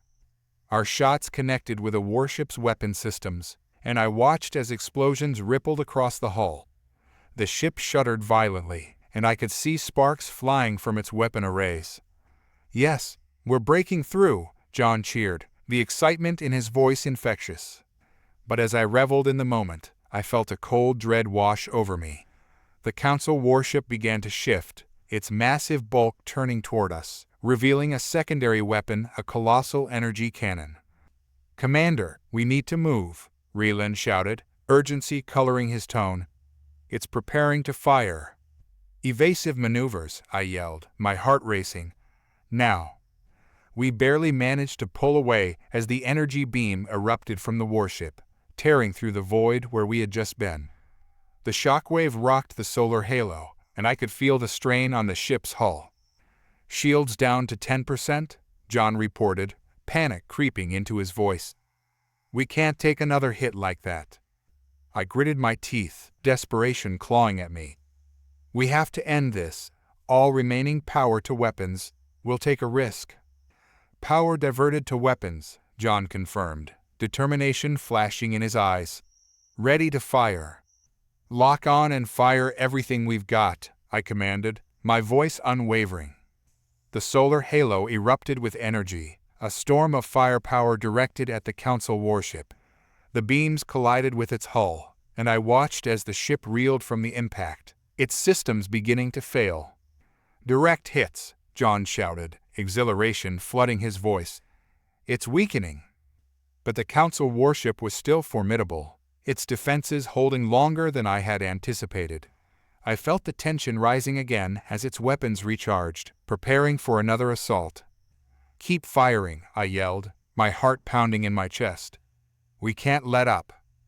We unleashed another barrage, striking at the warship with everything we had. With each hit, I felt a flicker of hope. It was starting to show signs of damage. But just as victory seemed within reach, the ship's cannon charged once more, and I knew we were running out of time. "Evasive maneuvers," I called out again, and the crew responded, moving the ship frantically to avoid the incoming fire. Just as we twisted out of the line of fire, I spotted an opportunity. The Council ship's massive bulk had turned, exposing its vulnerable flank to us. "Now," I shouted, adrenaline surging through me. "Aim for that weakness." "Firing," John yelled, and I watched as our weapons struck true, beams of energy slamming into the exposed hull. The impact reverberated through the command center, and I could see the warship begin to buckle under the pressure. "Direct hits. It's losing structural integrity," John cheered. "Push through. We can't let up now," I urged, feeling the weight of the moment. As the solar halo continued its relentless assault, the Council warship finally began to falter. Its shields flickered and died, leaving its hull vulnerable to our attacks. Come on," I whispered, my heart pounding as we pressed the attack. "We're almost there." With one final surge, we unleashed everything we had. The energy beams struck the Council warship with devastating force, and I felt a surge of triumph as it finally began to implode, engulfed in a blinding explosion. "Yes, we did it," John shouted, his voice filled with disbelief and joy. The battlefield erupted into chaos as the remnants of the Council fleet broke apart. The remaining ships scattered, their ranks shattered, fleeing from the might of humanity. "We're victorious," Raylan cried, his excitement echoing through the command center. But as the reality of our victory set in, I knew we had only scratched the surface of what lay ahead. The Council may have been defeated today, but they would not forget this day. "Prepare a signal to the rest of the fleet," I commanded, my voice steady despite the whirlwind of emotions inside me. "We need to regroup and plan our next move." "Signal sent," John confirmed, his eyes bright with determination. "What do you want us to convey?" I took a deep breath, staring out into the vastness of space as the debris of the Council fleet drifted around us. "Tell them we stand united. We are humanity, and we will not be silenced." As our signal pulsed through the void, I felt a surge of pride for my crew, for humanity. We had overcome impossible odds, and I knew this was just the beginning of our journey among the stars. Together, we would forge a new path, one where humanity would thrive, standing against any who dared challenge our resolve. The universe awaited us, and we would not back down. Not now, not ever. As the remnants of the Council fleet scattered, a tense silence enveloped the command center of the solar halo. The magnitude of our victory hung in the air like a charged atmosphere before a storm. "Commander, we've received communications from the other ships," Raylan reported, a mixture of excitement and concern in his voice.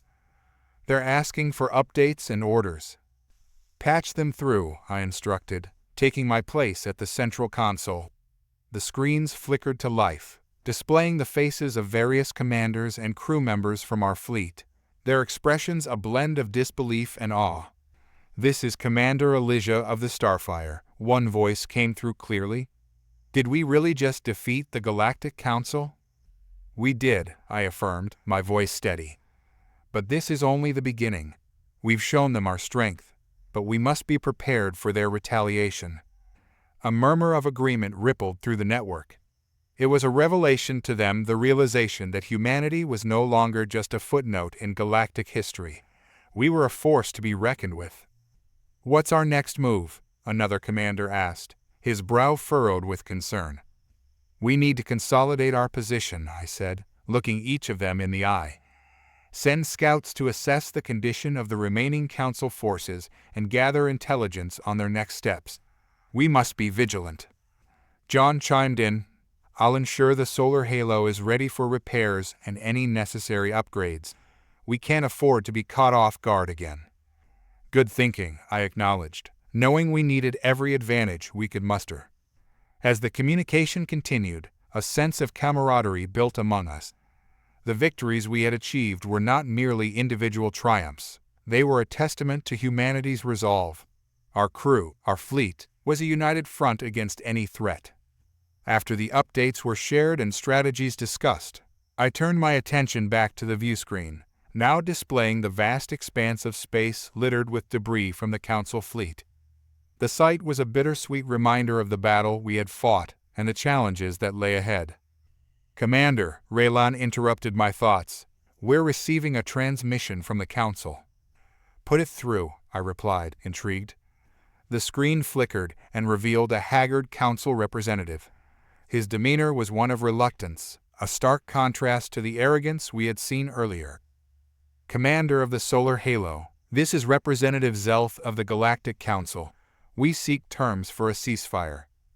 "Terms?" I echoed, my skepticism evident. "After what just transpired, why should we trust you?" "Because you've shown us the consequences of underestimating humanity," Zelth replied, his voice steady but with an edge of desperation. "You have proven yourselves a formidable force. We wish to negotiate rather than escalate this conflict further." I exchanged glances with my crew, gauging their reactions. "And what guarantees do we have that you will honor any agreements?" "None," he admitted. "But I believe it's in both our interests to avoid further bloodshed. Our resources are stretched thin, and a prolonged conflict will only weaken us both." I leaned back in my chair, contemplating the offer. The Council's downfall was evident, but we had the chance to solidify our newfound power. "What do you propose?" "We can agree to a truce and commence negotiations for a non-aggression pact," Zelth suggested. "In exchange, we would withdraw our remaining forces from this sector and leave humanity to its own devices." "Non-aggression," I mused, feeling the weight of the decision. "And how can we be sure this will hold?" "Because if you do not accept," Zelth replied, "you will face the full wrath of the remaining Council, and I cannot promise we will not retaliate." It was a gamble, a high-stakes poker game in which we held the winning hand, but I wasn't ready to fold just yet. "I need time to discuss this with my commanders," I said. "Of course," Zelth replied, his tone revealing a glimmer of hope. "I will await your response." As the transmission ended, I turned to my crew. "What do you think? Should we consider their terms?" "It's a chance to secure peace," Raylan said thoughtfully. "But we should remain cautious. We know the Council's nature." John nodded in agreement. "If we can avoid further conflict while strengthening our position, it might be worth considering. But we must be ready for any treachery." "Agreed," I said. "Let's formulate our response carefully. We need to ensure they understand the consequences of crossing us again." After hours of deliberation, we reached a consensus. We would accept the truce, but with conditions that ensured our safety and freedom. The next day, I contacted the Council again, delivering our terms: a ceasefire, the withdrawal of their remaining forces, and an agreement that they would not interfere with humanity's endeavors in the galaxy. Zelth agreed, though I could sense his reluctance. "It will be done," he said, his tone begrudging but sincere. With the ceasefire in place, we took the opportunity to reinforce our defenses and continue expanding our knowledge of the galaxy. The Council's acknowledgement of humanity as a force to be reckoned with rippled through the stars. Weeks passed, and as we established ourselves, the message of our victory spread like wildfire. Humanity was no longer viewed as a fledgling species, but rather as a rising power capable of shaping the destiny of the cosmos. On a day marked by quiet reflection, I stood on the observation deck of the solar halo, gazing out at the endless void. The stars twinkled brightly, each one a reminder of the possibilities that lay ahead. "Commander," Raylan called, joining me at the railing. "What do you think our future holds?" I smiled, my heart swelling with pride for what we had achieved. "I believe our greatest adventures are just beginning. We've shown the galaxy what humanity is capable of. Now, it's time to explore and forge new paths among the stars." As we stood together, the weight of our journey settled comfortably on my shoulders. We were no longer just survivors. We were pioneers, ready to seize our place in the cosmos, and together, we would shape our future one star at a time. The cold glow of the stars was a comfort I never expected to find. As I stood on the observation deck of the solar halo, the ship that had become both a home and a weapon, I watched the universe unfurl before me, a tapestry of light and darkness interwoven with the histories of countless civilizations. My name is Alex Carter, commander of the solar halo, and I had led humanity through a chaotic conflict that rocked the Galactic Council to its core. Now, the challenge was different, navigating the treacherous waters of diplomacy among the very species we had once fought against. "Commander, the Thraxian envoy is preparing to dock," a voice interrupted my thoughts. It was Lieutenant Jenna Hayes, her gaze fixed on the holo screen displaying the incoming ship. "Good. Let's ensure everything is ready for their arrival. We don't want any surprises." I turned away from the window, feeling the weight of expectation settle on my shoulders. The Thraxians were a formidable species, known for their advanced technology and a social structure rooted in hierarchy and tradition. Gaining their trust was essential for the future of humanity in this vast galaxy, but it wouldn't be easy. Their leader, General Crix, was known for his sharp intellect and ruthless strategies, and I had no doubt he would scrutinize every detail of our meeting. As the docking bay doors hissed open, the Thraxian envoy emerged, a trio of towering insectoid figures. Their chitinous exoskeletons glimmered under the artificial lights, and their multifaceted eyes surveyed the room with an unnerving intensity. Crix stepped forward, his mandibles clicking softly as he bowed slightly in a gesture of respect. "Commander Carter," he intoned, his voice a deep, resonating hum that echoed off the metallic walls. "It is an honor to meet you face to face." "General Crix," I replied, matching his gravity with my own. "Thank you for coming. I trust your journey was smooth." He inclined his head slightly. "We Thraxians are not easily deterred by distance. We are here to discuss the future of our peoples, particularly in light of recent events." I gestured for them to follow me into the conference room. "Let's get straight to the point then. Humanity seeks to build a coalition and alliance that benefits us all. The remnants of the Galactic Council are still a threat, and united, we can stand against them." Crix's eyes narrowed, and I could see the wheels turning in his mind. "An alliance? You suggest cooperation with a species that only recently waged war against our kind.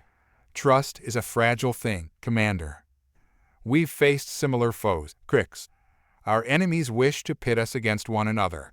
If we allow mistrust to fester, we give them power," I replied, feeling the tension in the air thicken. "I will require more than words," Crix stated bluntly. "What proof can you offer of your sincerity?" In that moment, I knew we needed to make a bold move. "We are willing to share our advanced technology, specifically the energy shields developed from the artifact we uncovered. It will enhance your ship's defenses, should the Council choose to attack." Crix considered my words carefully, his expression unreadable. "Sharing technology is a significant gesture. I will need to confer with my council." I nodded, understanding the delicacy of our situation. "Take your time, General.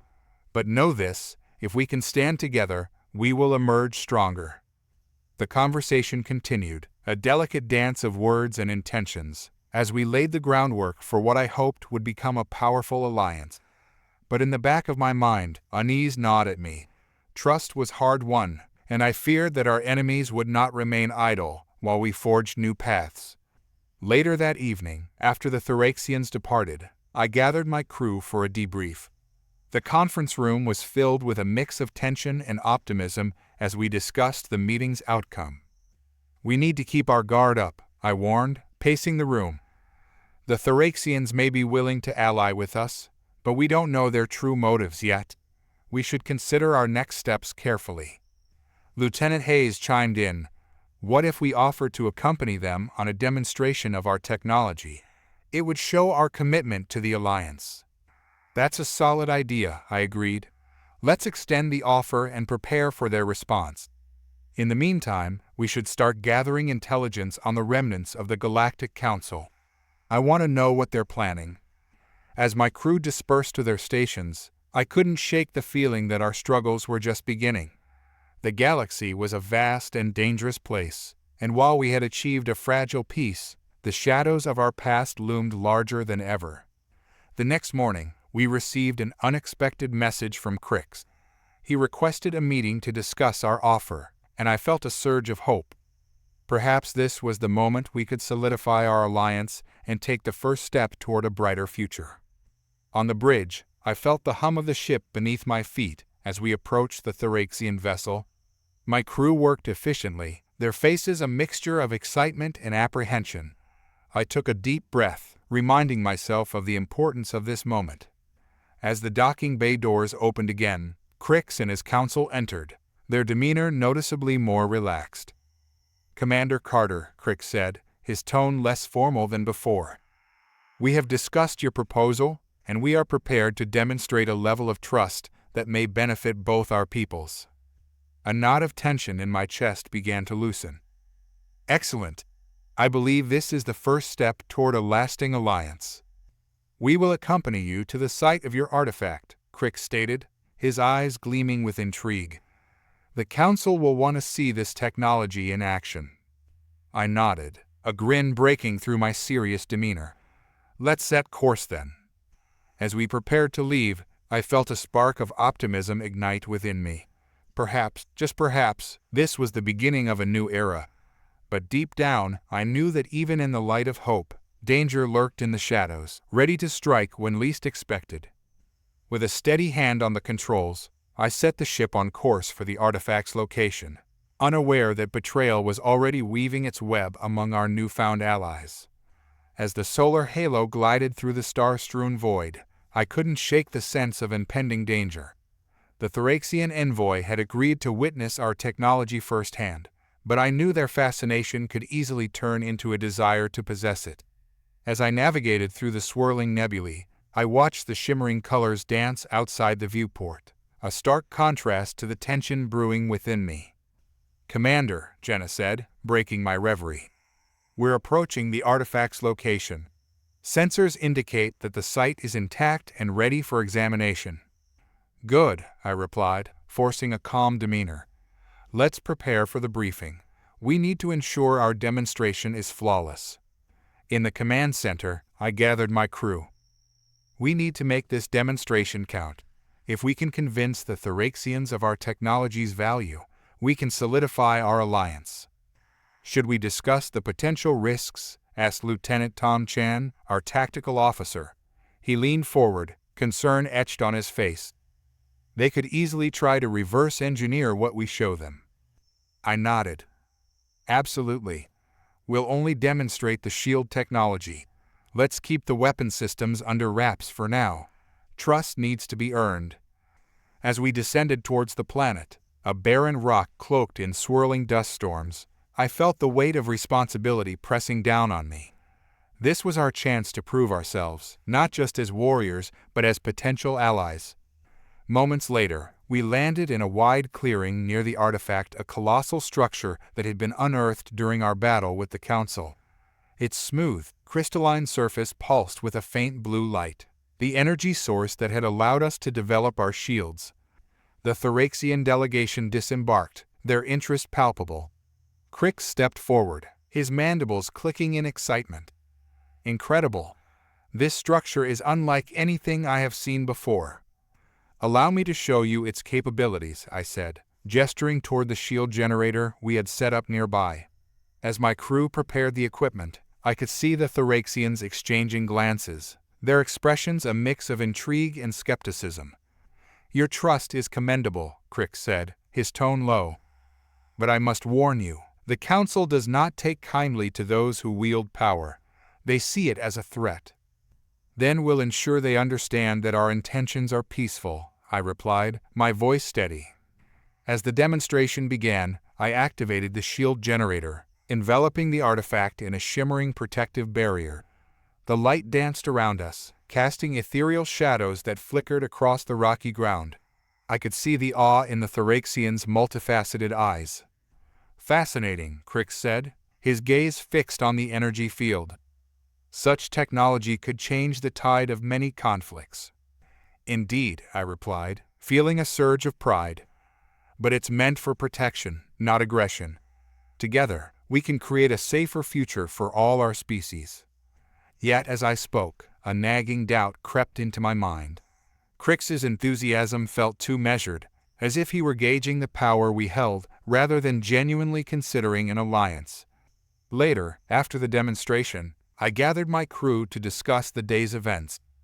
They seemed impressed, Jenna noted, her voice tinged with optimism. Yes, but I sensed hesitation from Crix. We need to be cautious, I replied. We can't allow our guard to drop. Maybe we should gather intelligence on the Thraxian fleet, Tom suggested. Understand their capabilities before we move forward with any agreements.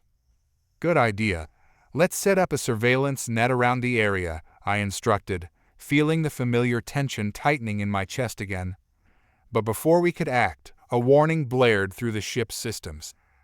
Incoming vessels detected, the AI reported, its voice cutting through the tension. What? Where? I barked, eyes narrowing at the displays as a series of blips appeared on the sensor grid. Multiple ships, likely council ships, are entering the system, Jenna exclaimed, urgency rising in her tone. Prepare for battle stations, I shouted, adrenaline surging through my veins. We can't let them catch us off guard. The crew sprang into action, each member moving with a sense of purpose as they manned their stations. My heart raced as I thought of the Thraxians, still on the surface with us.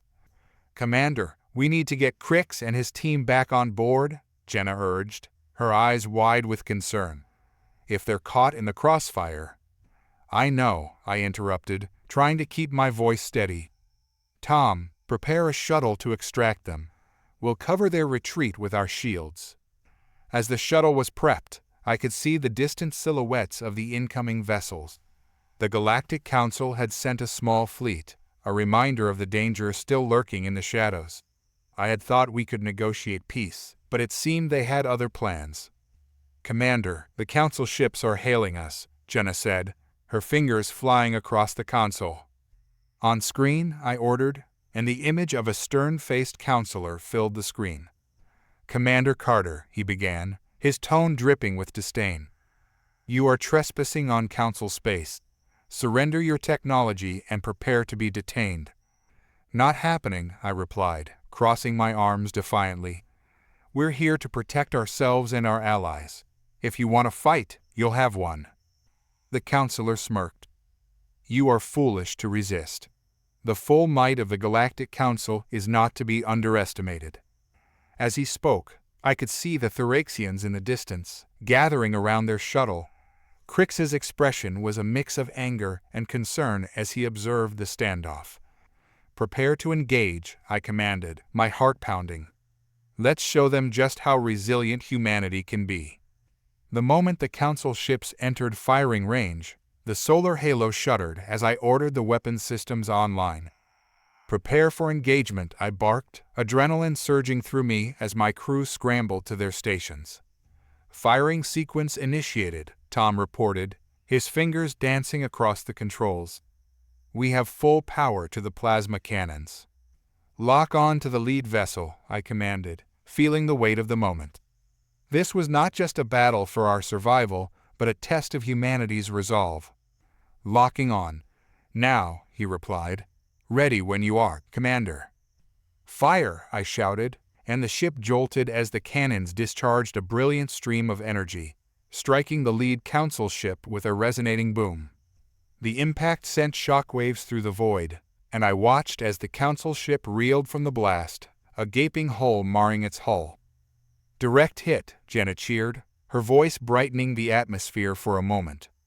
But I knew better than to celebrate too soon. The remaining Council ships began to return fire, their laser beams piercing the darkness. I felt the ship shudder again as one shot grazed the hull. Shields at 70%, Jenna warned, her brow furrowed in concentration. Divert more power to the shields, I ordered, gripping the armrest of my chair. We can't afford to lose any strength now. Shields are holding for now, but we can't keep this up indefinitely, Tom said, eyes locked on the scanner. They're regrouping, Commander. Looks like they're going for a flanking maneuver. I glanced at the viewscreen, seeing the Council vessels repositioning, their formations shifting like predatory beasts. Jenna, send a distress signal to the Thoraxians. They need to get their ships up here, now. Sending it now, she replied, her fingers flying across the console. On the planet's surface, Crix and his team had finally boarded the shuttle, their expressions a mix of urgency and determination. We cannot abandon this fight, Crix declared, his thorax shimmering with energy as he activated his personal shield. You've shown us the power of your technology. We will not let it be extinguished. Then we'll need every fighter we can get, I replied, appreciating his resolve. Get your ships in the fight, and we'll hold the line here. The Thoraxians communicated with their fleet, and soon I could see their vessels rising from the surface, sleek and agile compared to our solar halo. They formed a defensive perimeter, ready to support our position. Here they come, Tom yelled as the Council ships charged forward, weapons firing. I gripped the control stick tightly, feeling the ship shudder under the incoming blasts. Brace for impact, I shouted as another wave of energy hit us, this one sending the ship into a spin. Stabilizing now, Jenna called, her voice steady despite the chaos. We've lost our forward shields. Redirect power from the engines, anything to keep the aft shields up, I commanded. We need to protect our rear. Power redirected, but if we lose our engines... We won't lose them. We can't, I roared, determination coursing through me. We fight here and now. This is our moment. The battle raged, the void lit up with flashes of energy as our ships danced through the crossfire. I could see the Thoraxian vessels engaging the Council ships, their weapons firing in a coordinated attack. Focus fire on that flanking vessel, I ordered, pointing at a Council ship attempting to outmaneuver us. Jenna, give me a firing solution. Firing now, she shouted, and I felt a surge of satisfaction as our plasma cannons unleashed a torrent of energy, striking the flanking vessel and causing it to spiral out of control. Nice shot, Tom cheered, but I knew we weren't out of danger yet. More Council ships incoming from the rear, Jenna warned, her eyes wide as she watched the sensor data. We've got incoming torpedoes. Evasive maneuvers, I shouted, adrenaline surging through my veins. Roll the ship, now. The solar halo responded, rolling to the side as the torpedoes flew past us. They're reloading, Tom yelled, a hint of triumph in his voice. We can take advantage of this. Get us into position for another strike, I ordered, determination flooding through me. We can't let up now. As the battle continued, I noticed a pattern among the Council ships. They seemed to rely on coordinated strikes, attempting to overwhelm our defenses through sheer numbers. But we had something they didn't, our adaptability. Tom, can you identify their lead ship? I asked, scanning the battlefield. Affirmative. It's the Turax. If we can take that down, the rest will scatter, he replied, his eyes narrowing in focus. Let's make it happen, I said, my heart pounding. Prepare to fire on my mark. We'll unleash everything we have. With the Turax in our sights, I felt a surge of hope. Now, fire. The solar halo erupted with energy, beams of plasma racing toward the Turax. The impact was tremendous, and I felt a rush of adrenaline as the lead ship began to fracture under the barrage. Direct hit, they're losing power, Jenna shouted, excitement spilling from her voice. Push the advantage, I commanded, watching as the Turax faltered. Target the other ships, they'll panic without their commander. As I focused on the battle, a sudden alarm blared through the ship. Warning, hull breach in Section 4. Not now, I growled, feeling the rush of frustration. Jenna, stabilize the ship. I'm on it, she replied, her fingers moving rapidly over the controls. But we're losing atmosphere. We need to seal off that section. Do it, I barked, my heart racing as I turned my attention back to the battle. Tom, how's our damage report? Severe but manageable, he said. We can still fight.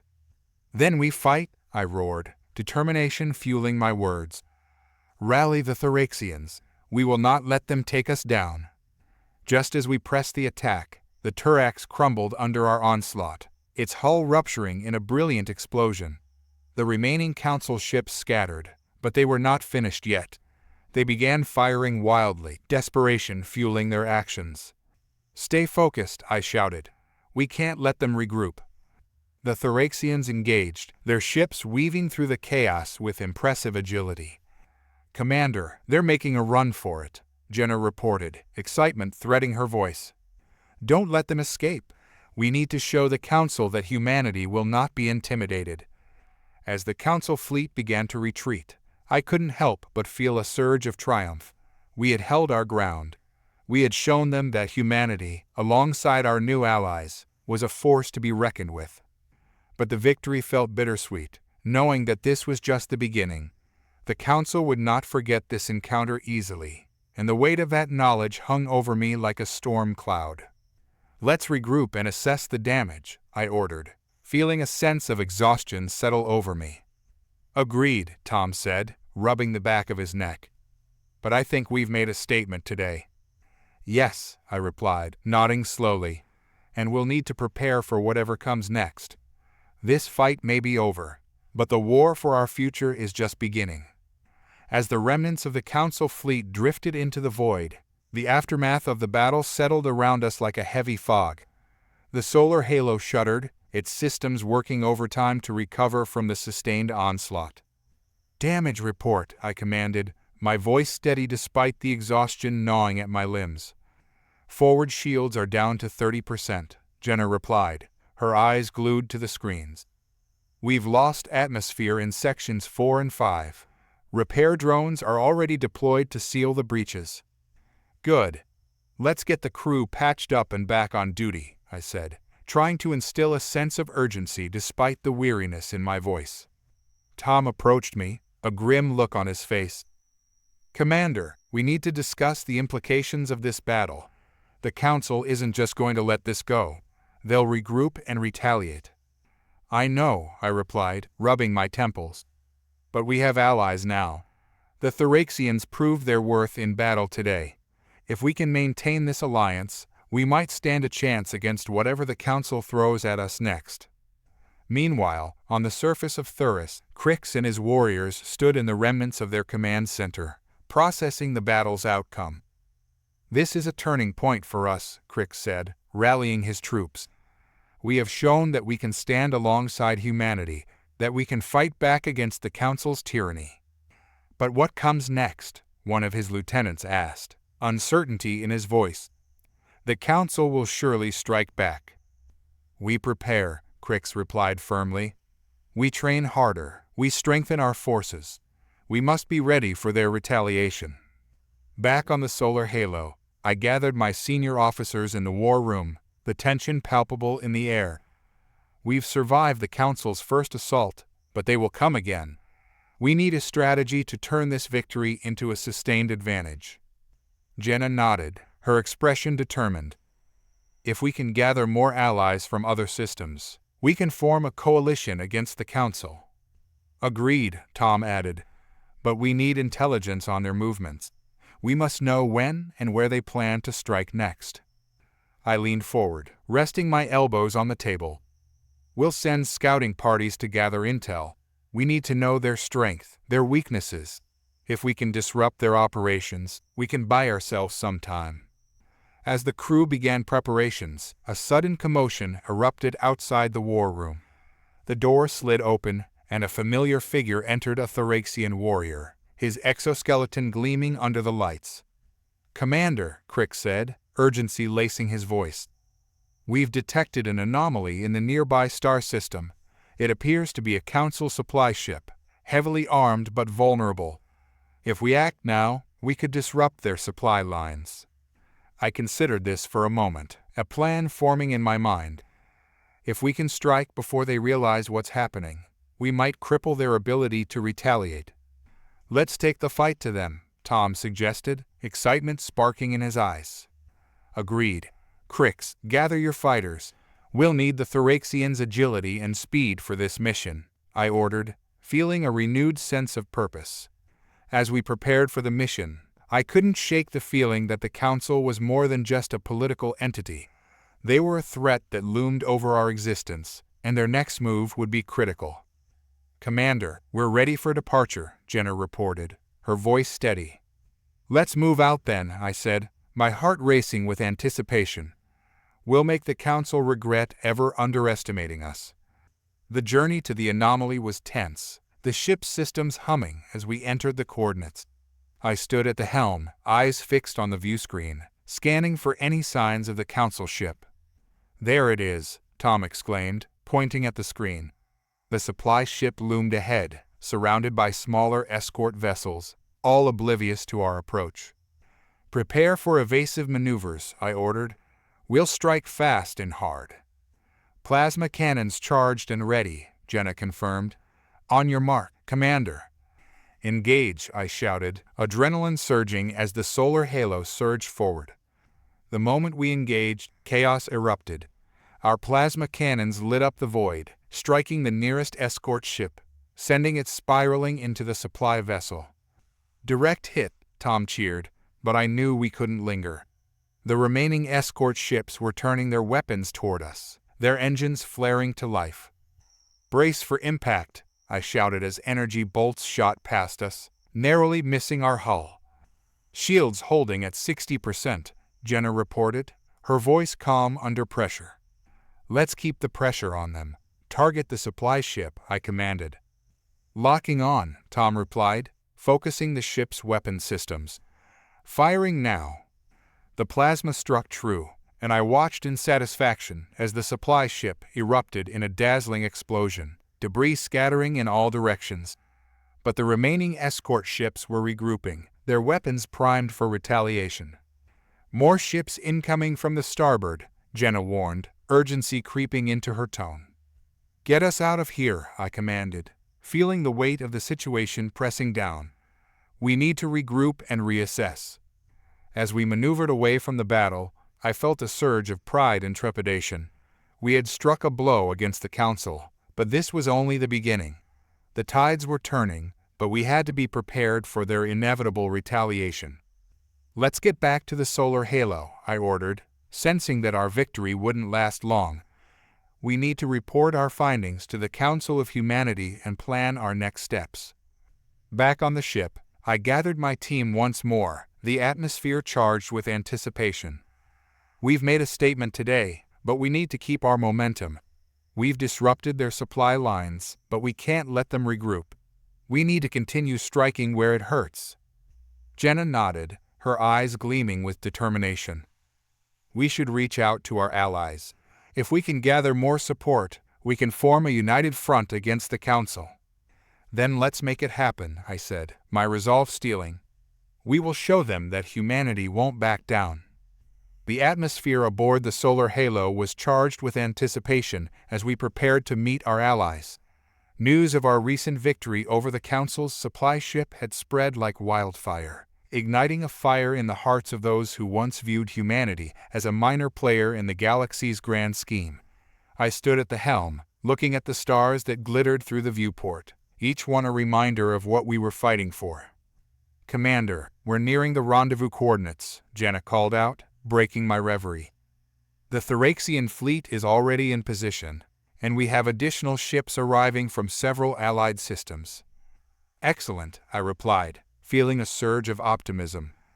"Let's get everyone on the comms and prepare for a joint briefing. We need to solidify our plans for the next phase of our campaign against the Council."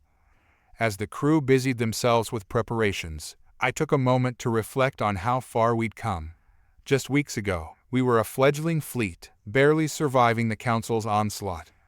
Now, we were on the brink of something greater, an alliance that could change the balance of power in the galaxy. When the Thraxian ships appeared on our sensors, I felt a sense of camaraderie wash over me. Their sleek forms moved gracefully through the void, a testament to their advanced technology and agility. Crix's flagship, the War Scythe, took the lead, and soon our comm systems were flooded with the voices of our allies. "Commander Rivers, we're ready to discuss our next steps," Crix's voice rang through the bridge. "The Council will be reeling from your recent victory, but we must act quickly while they're vulnerable." Agreed, I said, my heart racing with the possibility of turning this momentum into a decisive strike. We need to disrupt their command structure. If we can target their key installations and leadership, we can cripple their ability to retaliate. We've received intel that their main command center is located on Noxian Prime, Jenna chimed in, pulling up a holographic display of the planet. It's heavily fortified, but a coordinated assault from our combined forces could create a window of opportunity. Then it's settled, I declared, looking around at my team and our allies. We'll launch a full-scale attack on Noxian Prime. Crix, I want your ships leading the charge. Use your superior speed to draw their defenses away from the main target. Tom, coordinate our forces and prepare our strike teams. Understood, Commander, Tom responded, his fingers dancing across the control panel, already formulating plans for the assault. As the plans solidified, I felt a sense of unity wash over us, a blend of diverse races and cultures, all standing together against a common foe.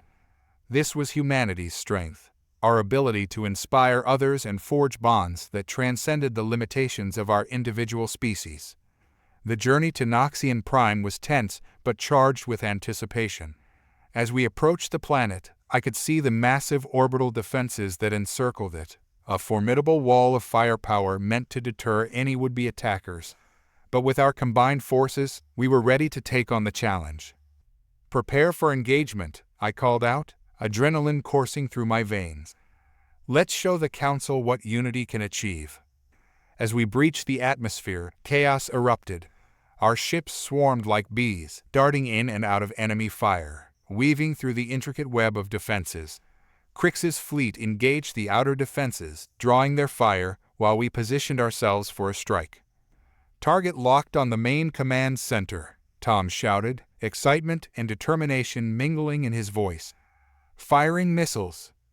The missiles shot forth, light the darkened expanse with streaks of light. They hit their mark with explosive force, sending shockwaves through the command center. I felt a rush of triumph as the enemy defenses began to falter. Press the attack, I commanded, urgency tightening my chest. We can't let them regroup. The battle intensified, and I watched as our allied forces worked in perfect harmony, each ship moving with precision and purpose. Together, we carved a path through the Council's defenses, and it felt as though the tide of the entire war had shifted. Suddenly, a warning siren blared through the ship. Commander, we're detecting a massive energy surge from the surface, Jenna shouted, panic rising in her voice. It looks like they're preparing to launch orbital strikes. Get us out of here, I shouted, realizing the gravity of the situation. We can't let them fire. Engaging evasive maneuvers, Jenna replied, her fingers flying across the console. But just as we started to pull away, a powerful blast erupted from the surface, striking one of our allied ships. No, I gasped as I watched the ship explode in a shower of debris, the shockwaves rippling through the surrounding vessels. Focus fire on their launch sites, Crix roared over the comms. We can't allow them to fire again. Our ships turned, unleashing a torrent of plasma and missiles on the launch sites, but the Council's defenses were scrambling to retaliate, and chaos erupted as they returned fire. Commander, we're taking heavy damage, Jenna shouted, her eyes wide with fear. We need to retreat. No, I replied, my voice firm. We've come too far to turn back now. We fight for our allies and for the future of humanity. Just then, a glimmer of hope appeared on the sensors. Reinforcements incoming, Tom exclaimed. It's the Federation fleet. As the Federation ships entered the fray, I felt a renewed surge of strength.